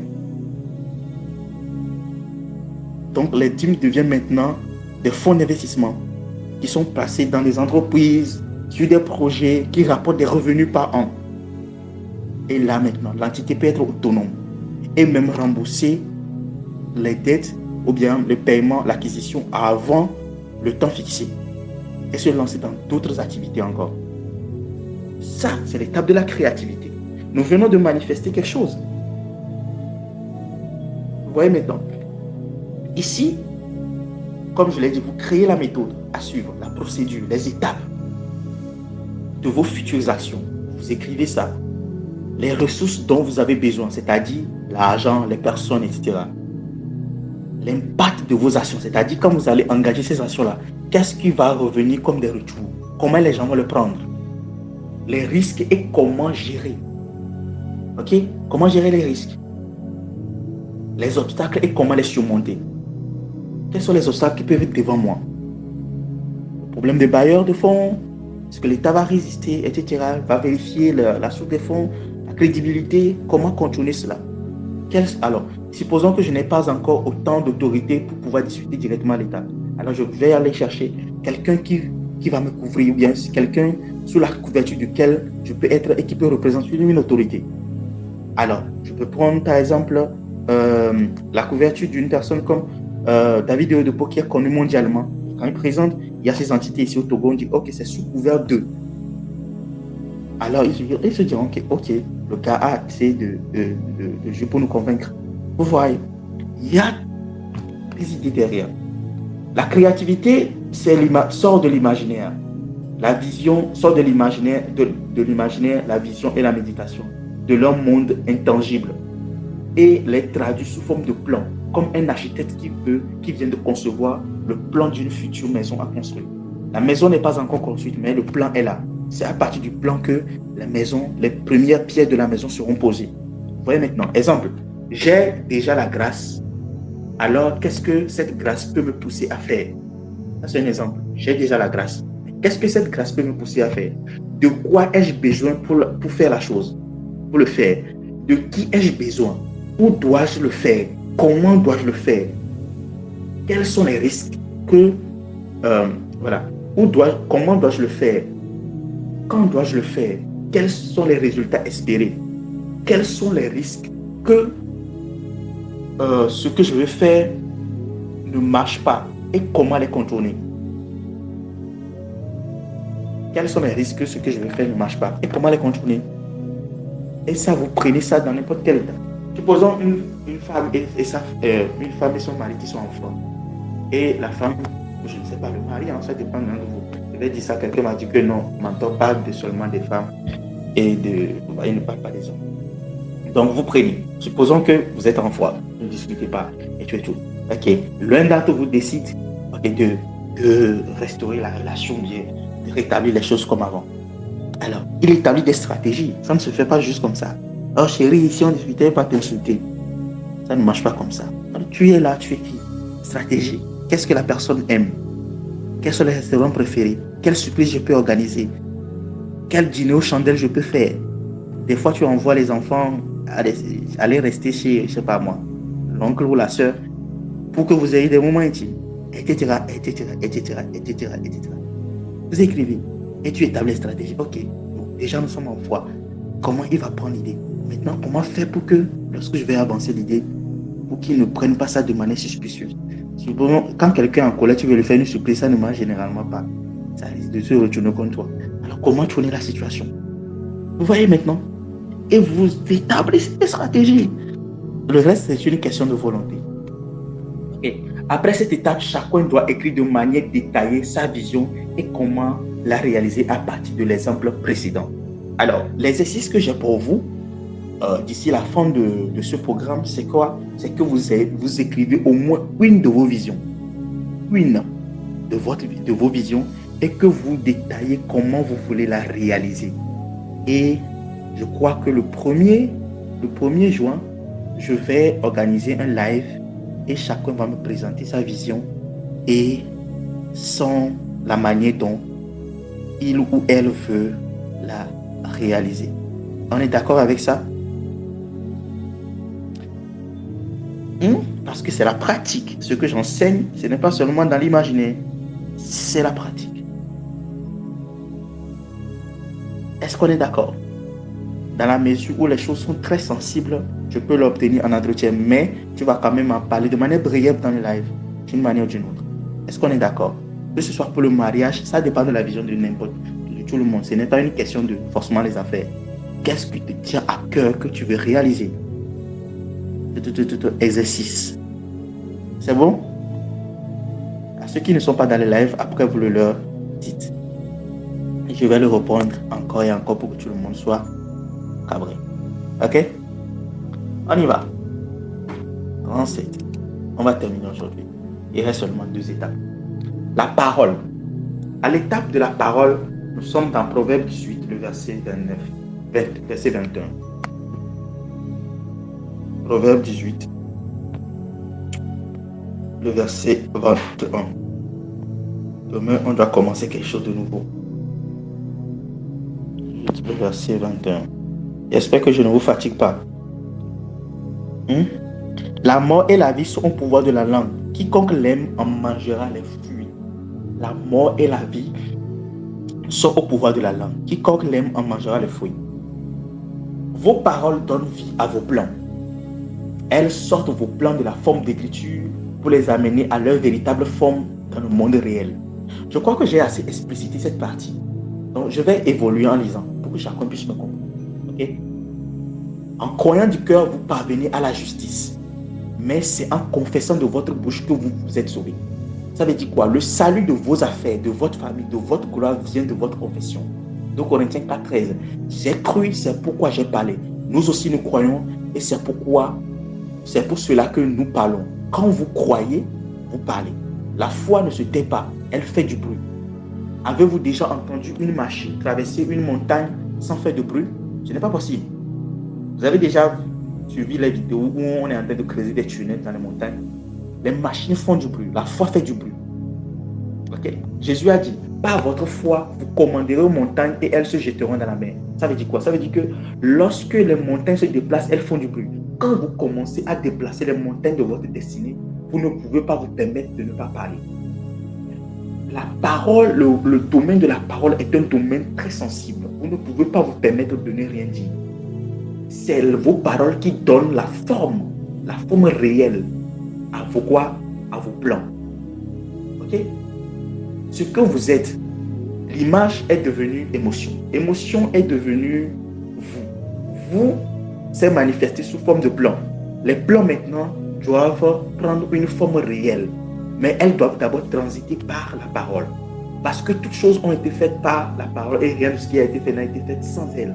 Jean 1, le verset 1. Au commencement était la parole et la parole était Dieu. Toute destinée, tout projet, toute vision qui doit se manifester doit passer par ce qu'on appelle par le domaine de la parole. Vous devez proclamer la parole sur vos projets. Une bouche muette est une destinée en danger ou carrément une destinée morte. Toute situation devant laquelle vous ne pouvez pas vous affirmer donne de l'avantage à l'ennemi sur vous. Parler, c'est manifester votre existence. La parole sert d'abord à vous maintenir en vie avant de servir à communiquer. Dieu a dit que la lumière soit et la lumière fut. Ça veut dire quoi? Que vous devez confesser votre prospérité. Ok? Et confesser votre prospérité, c'est imiter Dieu. C'est envoyer des échos dans le monde spirituel. C'est envoyer l'écho de votre présence au monde. C'est marquer votre environnement. C'est dire au monde entier que moi je suis là. Benoît est là. Lorsque vous confessez, vous êtes seul dans votre chambre et vous parlez. Vous déclarez, vous décrétez. Vous répétez les choses que Dieu vous a dites. Dans les prières, vous faites des allers-retours dans votre chambre. Vous écrivez des choses sur des parchemins que vous répétez à chaque heure ou bien à chaque matin. Avant de vous lever, de commencer votre journée. Je suis tel, je suis tel, je suis tel. Voici ce que Dieu a dit qu'il va faire avec moi. Et je la vois se manifester au nom puissant de Jésus. Moi, j'ai écrit tellement de choses sur mon mur de prière. Il y en a même dans mon portable. Par exemple, la dernière fois, le dimanche passé, comment est-ce que j'ai retrouvé mon énergie? Je vous avais dit que quand je veux retrouver mon énergie spirituelle, je ne fais que contempler ou bien adorer la sainteté de Dieu. Qu'est-ce que j'ai fait? J'ai réglé mon alarme sur chaque 1 heure. Et à chaque 1 heure, je répète une phrase. Ésaïe, si c'est le verset, je crois que c'est le verset 3 ou 4. Il dit, Saint, Saint, Saint est l'Éternel. Toute la terre est remplie de sa gloire. Et c'est Raphaël qui se disait l'un à l'autre, Saint, Saint, Saint est l'Éternel. Toute la terre est remplie de sa gloire. Chaque heure, je le répétais. Saint, Saint, Saint est l'Éternel. Toute la terre est remplie de sa gloire. Pendant 5 minutes. À la prochaine heure, Saint, Saint, Saint l'Éternel, toute la terre remplie de sa gloire. Prochaine heure, Saint, Saint, Saint l'Éternel, toute la terre remplie de sa gloire. Prochaine heure, pendant 5 minutes. Et à chaque fois que je le faisais, je sentais une puissance me remplir. La présence grandissait en moi. Lorsque vous n'êtes pas capable de confesser votre vision, de proclamer, de déclarer, de décréter, voici ce que le Seigneur a dit qu'il va faire avec moi. Il va se manifester au nom de Jésus. Je sors de ma guette, je suis prospère, je vis dans l'abondance au nom puissant de Jésus. Mes entreprises prospèrent, ma famille prospère à tout égard au nom puissant de Jésus. J'ai des partenaires, j'ai des clients, j'ai des travails j'ai un excellent travail, je sers de mon mieux et je suis bien rémunéré au nom puissant de Jésus-Christ. Je rentre dans mon abondance immédiate au nom de Jésus-Christ. Je marche selon les visions célestes. Je ne manque pas de prendre de bonnes décisions au nom puissant de Jésus. Toute personne qui est présente dans ma vie est là pour mon bonheur. Je ne crois qu'en une seule force. Dieu. Toute situation qui viendra n'est commandée que par lui et par lui seul. Le diable n'a pas d'autorité sur ma vie. Je déclare et je déclare que cette situation qui se présente est une situation que je déclare succès. Ce n'est pas une situation qui amènera à l'échec. Au nom puissant de Jésus. Vous voyez. Vous décrétez, vous déclarez. Si vous ne savez pas parler, vous ne saurez pas prospérer. Car vous devez rappeler autant que possible qui vous êtes et ce que vous êtes appelé à faire. Vous devez le dire au monde encore et encore. Le monde doit être fatigué de vous écouter et ils finiront par vous croire. Les hommes ne vous suivent pas quand vous vous taisez. Il n'y a pas de leader sous-muet. Il n'y a pas de leader muet. Vous avez déjà vu un leader muet? Hein? Vous ne pourrez convaincre vos clients ni vos collaborateurs si vous ne parlez pas. Je suis timide. Ah oh. Et nous là-haut. Ce n'est pas pour rien qu'il n'y a pas de leader mieux. Parce que aucun peuple ne veut donner son leadership à un mien. Et il y a beaucoup de gens qui savent parler mais qui sont miens. Vous voyez maintenant. C'est en parlant que vous manifestez votre vision. Dans le royaume, votre bouche est autorisée à s'ouvrir seulement pour ces 5 choses. Dans le royaume. Dieu, lorsque votre bouche s'ouvre, c'est pour manifester ou bien proclamer les 5 choses suivantes. 1. Remercier. 1 Thessaloniciens 5, verset 18. Accompagnez vos prières, toutes vos prières des actions de grâce, car c'est la volonté de Dieu pour vous. 2. Confesser. C'est en croyant du cœur qu'on me vient salut et c'est en confessant qu'on parvient à la justice, je crois. 3. Commander. Marc 11, verset 23. Vous direz à cette montagne de se jeter de la main et vous obéira. Déclarer. Romains 4, verset 17. Dieu appelle les choses à l'existence. Alors je déclare, je décrète que tout ce qui n'est pas encore manifesté, je l'appelle à l'existence au nom de Jésus. J'appelle ma vision à l'existence. Je prends mon projet à l'existence. Je la manifeste au nom puissant de Jésus. Je déclare, je décrète que toute la vision qui est en moi, l'imagination qui est devenue vision, la méditation que j'ai médité et qui est en moi, se manifeste au nom puissant de Jésus. Je déclare, je décrète que tu prends ton cahier où tu as mis tes plans, tu as écrit tes plans, tu imposes la main au cahier, tu déclares, je décrète. Tu déclares, tu décrètes. Je déclare, je décrète au nom de Jésus que tout ce que j'ai écrit dans ce cahier se réalise au nom puissant de Jésus. Ce n'est pas quelque chose que vous faites une fois et puis c'est bon, non. C'est quelque chose que vous allez répéter jusqu'à ce que vous la voyez se manifester. Vous déclarez. Après avoir déclaré, vous décrétez. Là, maintenant, vous établissez vraiment votre autorité. La parole des rois, lorsque la parole des rois sort, c'est pour décréter. C'est-à-dire, il y a un sceau qui est attaché à leur parole. Les décrets viennent de par votre position spirituelle. Vous voyez maintenant. Ok? Alors, après la dimension de la parole, la 6e dimension, et la dernière, pour manifester une idée, c'est quoi? La dimension de l'action. La dimension de l'action. Josué 1, le verset 8. Après la méditation et l'établissement, Josué 8, le verset 1. Ok? Après la méditation et l'établissement des stratégies dans Josué 1, le verset 8, nous allons remarquer que dans Josué 8, le verset 1, Josué et l'armée d'Israël entrèrent en guerre pour posséder le territoire de Canaan. Ça veut dire quoi? Après avoir établi des plans, vous devez passer à l'action. Tout plan et toute vision ne vous serviront à rien si vous n'agissez pas. Si vous ne prenez pas le courage de vous lancer ou de commencer, si vous n'osez pas débloquer votre argent pour investir, pour semer dans le but de les faire fructifier, vous ne verrez pas de résultat. Tout exaucement vient de Dieu par les hommes, pour les hommes, sous une forme physique. Il n'y a pas de franc CFA au ciel, c'est sur la terre. La terre appartient aux fils des hommes. Donc si vous désirez vous tailler une place parmi les fils des hommes, vous devez avoir quelque chose à faire. Mon Père, Jésus-Christ a dit, mon Père agit jusqu'à maintenant, moi aussi j'agis. Si vous n'agissez pas, vous restez inutile à vous-même et à votre royaume. Ok? Et au royaume de Dieu. L'action est non négligeable. Vous ne pouvez pas être là, croiser les bras. Vous allez voir que chaque personne ici, presque chaque personne ici, a une compétence qu'il exerce. C'est ça l'action. Et vous devez en avoir autant que possible. Dieu préfère des gens qui connaissent peu et qui agissent rapidement et beaucoup que des gens qui connaissent beaucoup et qui ne passent jamais à l'action. Dieu préfère que tu connaisses un seul principe et que tu le mettes en pratique, que tu en connaisses plusieurs et que tu ne le mettes pas en pratique. J'ai enseigné beaucoup de principes dans ce programme. Mais combien vous avez eu à respecter? C'est ça. Écrivez-les, engagez-les. C'est important. Que ce soit dans les fondements, que ce soit les principes de la dimension financière, que ce soit les principes de la pensée qu'on est en train d'étudier là maintenant. Mettez-les en pratique. Ok? Il y a dans des cahiers de meilleures idées, de meilleures entreprises, de meilleures inventions, de meilleures affaires qui n'ont jamais vu le jour. Il y a des archives dans des livres où vous allez voir des idées extraordinaires mais qui n'ont jamais vu le jour. La différence entre ceux qui font des exploits et ceux qui ne font pas d'exploits, c'est quoi? C'est l'action. Il n'y a pas, vous allez voir certaines personnes ont des meilleures idées comme plus que Elon Musk, des meilleures idées plus que Jeff Bezos, des meilleures idées plus que Dangote, des meilleures idées plus que ceux qui font des exploits aujourd'hui, mais ils ne sont jamais passés à l'action. Ils n'ont jamais eu le courage de passer à l'action. Ils sont morts à jamais faire. Vous devez... Ah, Seigneur, aide-nous.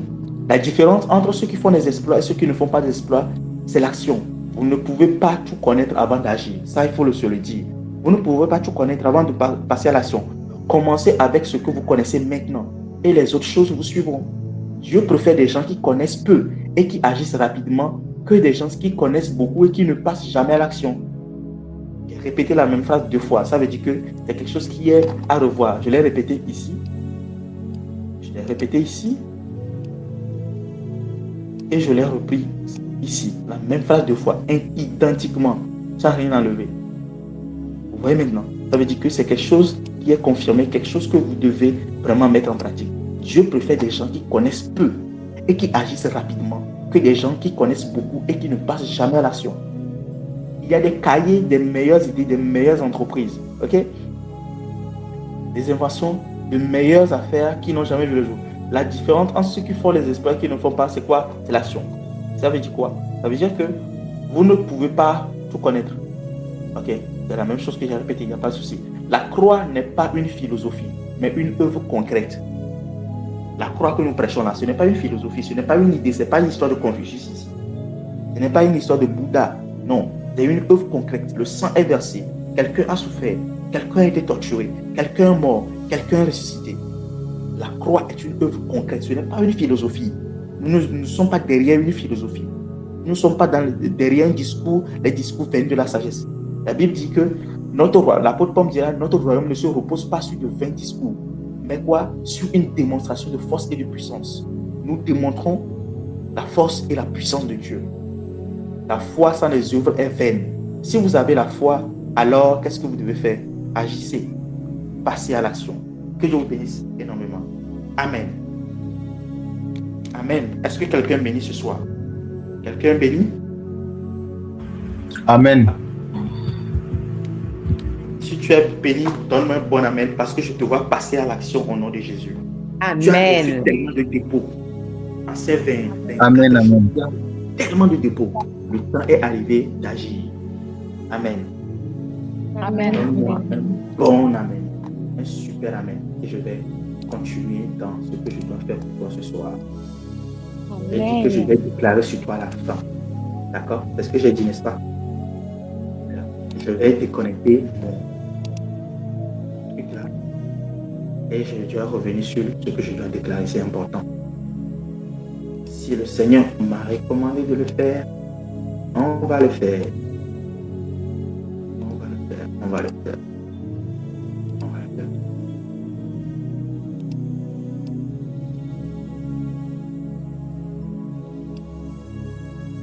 Pourquoi je ne t'entends pas? Un instant. Ok. Permettez-moi rapidement que je vous entretienne sur quelque chose rapidement. Apocalypse 20, le verset 6. Quelqu'un n'a qu'à me chercher ça. Quelqu'un n'a qu'à ouvrir Apocalypse 2, le verset 4. Thibaut, ouvre-moi Apocalypse, Ésaïe 2, le verset 4. Ouvre-moi Ésaïe 2, le verset 4. Moi-même, j'ouvre Apocalypse 20, le verset 6. Thibaut, toi, tu ouvres Ésaïe 2, verset 4 rapidement. Okay. Pardon. Ésaïe 2, verset 4. Non, ne lis pas encore, attends. Apocalypse 20, Apocalypse 20, le verset 2 à... Ah non, ok. le verset... Apocalypse. À partir du verset 2. À partir du verset 2. Ok. Il saisit le dragon, le serpent ancien, qui est le diable et Satan, et il le lia pour 1000 ans.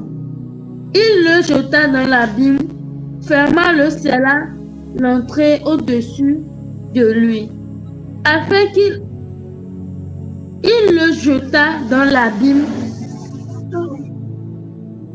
ferma et scella l'entrée au-dessus de lui, afin qu'il ne séduisit plus les nations jusqu'à ce que les 1000 ans fussent accomplis. Après cela, il faut qu'il soit délié pour un peu de temps.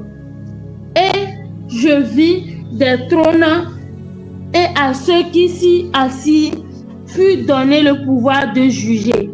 Et je vis les âmes de ceux qui avaient été décapités à cause du témoignage de Jésus et à cause de la parole de Dieu, et de ceux qui n'avaient pas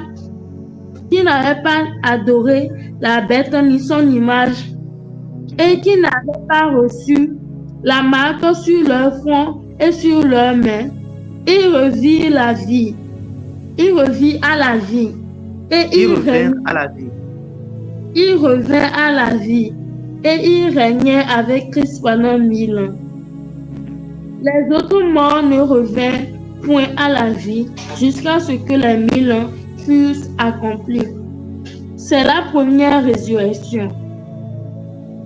Heureux et saints ceux qui ont part à la première résurrection.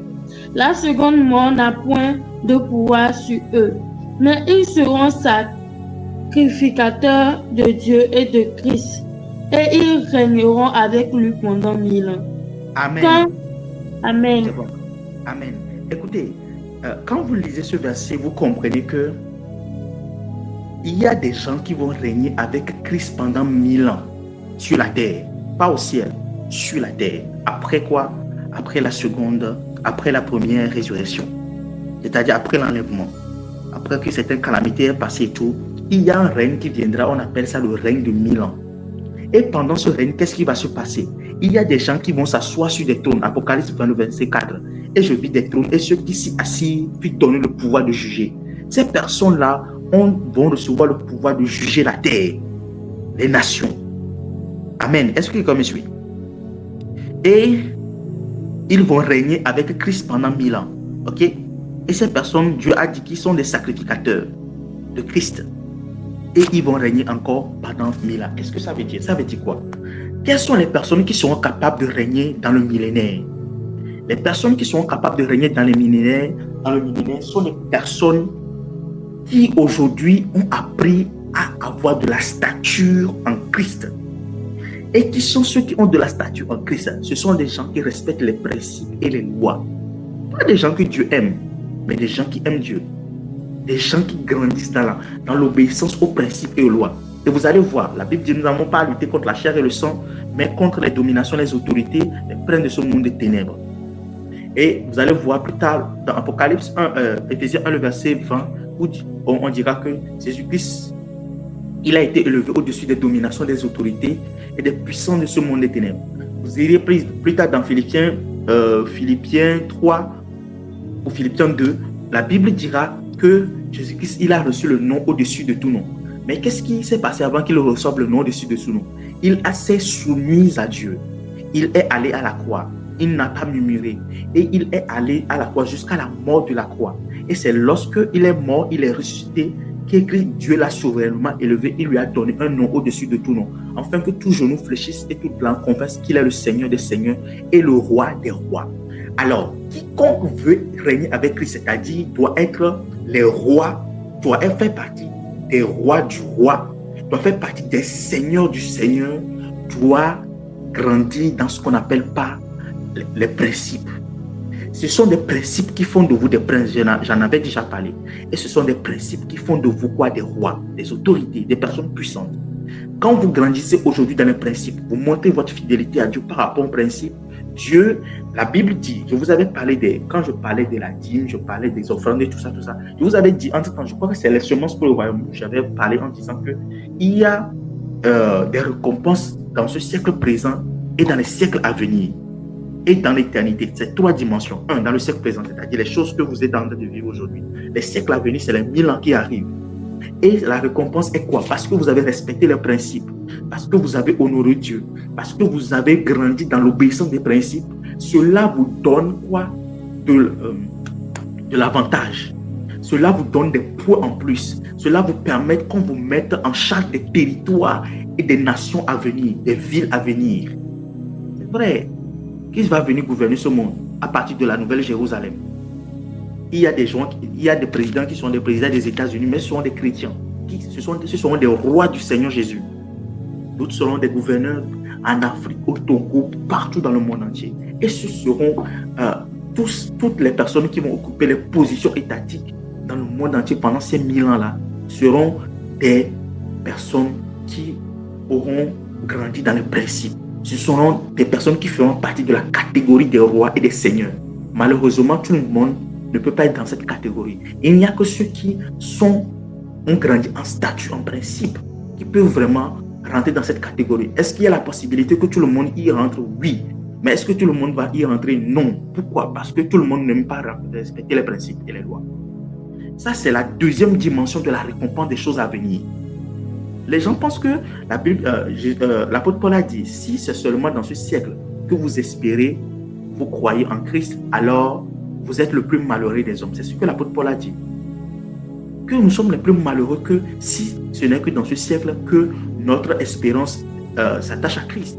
Il dira, après maintenant les 1000 ans viendra l'éternité. Et là, il y a les récompenses de l'éternité. Lorsque vous lisez Apocalypse 3, tous les 7 églises, vous allez voir les récompenses qui leur ont été promises. Il y a certains, on va écrire leur nom sur quoi? La cuisse de l'Éternel, sur la cuisse de Jésus. D'autres, on va les établir comme des colonnes dans le temple. D'autres, on va les donner des clés de David. Etc. D'autres, on va leur donner des couronnes, etc. Et ça, ce seront des récompenses éternelles. Et il y en a maintenant même ceux qui, au-delà de ceux qui vont régner avec Christ, il y en a même ceux qui feront partie de l'épouse de l'agneau. Tout le monde ne sera pas l'épouse de l'agneau.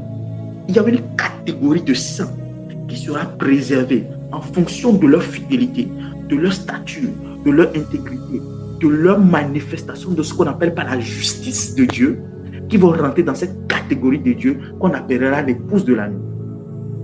Et parmi ces personnes-là qu'on appelle l'épouse de l'agneau, ces personnes-là vont souper avec Jésus-Christ, vont passer du temps avec lui. Ce ne sera pas avec les autres, comme les autres. Il y a des gens qui verront Jésus de loin, même dans l'éternité, qui ne s'approcheront pas de Jésus de près. Quand on dit que jetez-les dans les ténèbres de dehors, ça ne veut pas dire qu'ils iront en enfer, non. Ça veut dire quoi? Ça veut dire que plus dans le livre Ultime Assaut, quand vous lisez, vous comprenez que plus vous êtes éloigné de la lumière de Jésus, vous avez l'impression d'être dans les ténèbres. Bien qu'en étant au paradis. Plus vous vous rapprochez de lui, vous allez expérimenter une lumière encore plus grande et plus fascinante. Tout ce que nous sommes en train de faire là, et vous pensez que c'est l'histoire de cette vie seulement, détrompez-vous. Nous avons une plus grande espérance à venir. Jésus m'a dit de vous parler du millénaire. Pour que vous compreniez, je n'ai jamais pensé, dans tout le programme que j'ai établi pour ces 30 jours, je n'ai pas mentionné le millénaire dans le programme, en parlant de la prospérité divine. Il m'a dit de vous parler des millénaires pour que vous compreniez pourquoi il est important que vous respectez les principes. Vous ne voulez pas grandir dans les principes, oubliez le règne. Oubliez le règne. J'étais en train de suivre TikTok aujourd'hui et puis j'étais tombé sur une vidéo de l'apôtre Lazarus, premier Lazarus du Nigeria. Il était au Togo, je crois, le mois passé. Il était au Togo le mois passé, en avril. Il était au Togo le mois passé. Il a opéré. Et j'ai suivi. Le message que je vous avais envoyé aujourd'hui dans le groupe, c'est la même chose qu'il a dit. Les miracles ne bâtissent pas le succès. C'est les principes qui les bâtissent. Quand j'en parle, les gens vont penser que j'insiste trop sur eux, je suis trop dur ou quoi que ce soit. Mais vous ne comprenez pas que moi aussi j'ai vécu ce genre de choses-là. À la fin, Dieu m'a dit en 2024, Benoît apprend les principes. Il m'a cité les principes que je dois apprendre. Le principe de la sagesse, les principes de la loi, des dîmes, etc. Il m'a dit tellement de choses. La loi de la prospérité, la loi du réveil, la loi de tel. Tu dois connaître ces choses-là et engage-les et tu auras du succès. C'est ce que Dieu m'a dit. Si tu ne les engages pas, tu seras misérable. Il me l'a dit. Tu seras misérable. Et ce n'est pas ce que je désire, mais c'est parce que c'est quelque chose que toi, tu ne veux pas engager. Le millénaire arrive. Il y a une récompense dans ce siècle. Il y a une seconde récompense dans le millénaire. Et il y a une troisième récompense dans l'éternité. Je vous assure, mes frères et sœurs, ne ratez pas cela. Vous pensez que tout ce que vous faites ici, c'est une histoire de trouver à manger demain, avoir une belle voiture, etc. et tout. Non. Non. Les jets privés, ça va venir. Mais au-delà de ces jets privés-là, il y a encore d'autres jets que nous aurons dans le millénaire. Nous serons ambassadeurs directs de la nouvelle Jérusalem sur terre. Et cette Jérusalem descendra du ciel et gouvernera tous les continents. Tous les continents. Je vais faire un enseignement que j'ai intitulé Le dernier continent, où je parlerai de la cité de Sion, de la nouvelle Jérusalem. Et vous allez vous rendre compte des réalités dont vous n'avez même pas idée. Le royaume dans lequel nous sommes, c'est un royaume très puissant. Très, très puissant. Que tout ce que vous pouvez imaginer. Les États-Unis sont puissants? Oui. Alors vous n'avez pas encore connu notre royaume. Le royaume des chrétiens, la cité, Sion, la nouvelle Jérusalem qui arrive, vous n'avez pas du tout envie d'être parmi ceux qui doivent encore être gouvernés. Est-ce que vous voulez faire partie de ceux qui doivent être gouvernés? Ceux qui doivent encore subir le poids de la gouvernance? Ah non. Je ferai partie des élites. C'est pour ça que j'ai dit, notre mouvement est un mouvement d'élite. Nous nous préparons pour régner dans ce siècle. Nous nous préparons pour régner dans le millénaire et nous nous préparons pour souper avec le Christ dans l'éternité. Nous allons prendre partie de tous les trois avantages qui se présentent. Nous n'allons rien rater. Et si cela est ton partage, donne-moi un bon amen. Si tu crois en cela, donne-moi un bon amen. Amen. Oh, Rapidement. Amen. Ésaïe de le verset 4. Il Ésaïe, nous verset sera 4. le juge des nations. Ok. L'arbitre d'un grand nombre de peuples. De leurs glaives, ils forgeront des royaumes et de leurs lances des serpents. Une nation ne tirera plus de l'épée contre une autre et n'entendra plus la guerre. Dans ces 1000 ans, Jésus-Christ descendra pour montrer aux nations comment il faut bien gouverner. Aujourd'hui, nos gouverneurs, nos présidents gouvernent avec la guerre, des coups bas, des tas de choses. Jésus-Christ va montrer aux nations de la terre comment il faut bien gouverner. C'est ce qui va se passer. Alors, je vais m'arrêter ici pour ce soir. Que Dieu vous bénisse énormément. Maintenant, je prie pour vous pour la faveur. Je prie pour vous pour la faveur divine. Puisque vous êtes restés jusqu'à la fin, je commande au nom de Jésus, comme ce que le Seigneur m'avait dit au début, que la faveur de Dieu vous accompagne. Que la faveur de Dieu rentre dans la journée que vous allez commencer demain. Expérimentez, vivez, goûtez, sentez que l'Éternel est bon. Qu'il y a des délices éternelles à sa droite. Qu'il y a des délices éternelles à sa droite. Des rayonnements à sa gauche. Vivez son amour au travers de sa faveur. Sentez son amour dans votre quotidien. Témoignez de la grandeur de sa faveur à votre égard. Soyez comblés de toutes parts. Que l'abondance que j'ai prophétisée soit manifeste dans votre vie et que le commandement financier de l'argent qui se dirige vers vous, que j'ai déclaré, soit manifeste dans votre vie au nom puissant de Jésus. Soyez bénis. Amen, amen. On se voit demain à 4 heures. Je vais vous le confirmer. Je ne sais pas encore. Donc, je vais vous confirmer. Mais réveillez-vous à 4 heures pour voir. Peut-être dans une heure, je vais confirmer ça. D'accord? Je vais confirmer peut-être dans une heure, jusqu'à 23 heures. Si je ne confirme pas, alors on se voit demain dans la soirée. OK? De toutes les manières, je laisserai un message. Que Dieu vous bénisse énormément.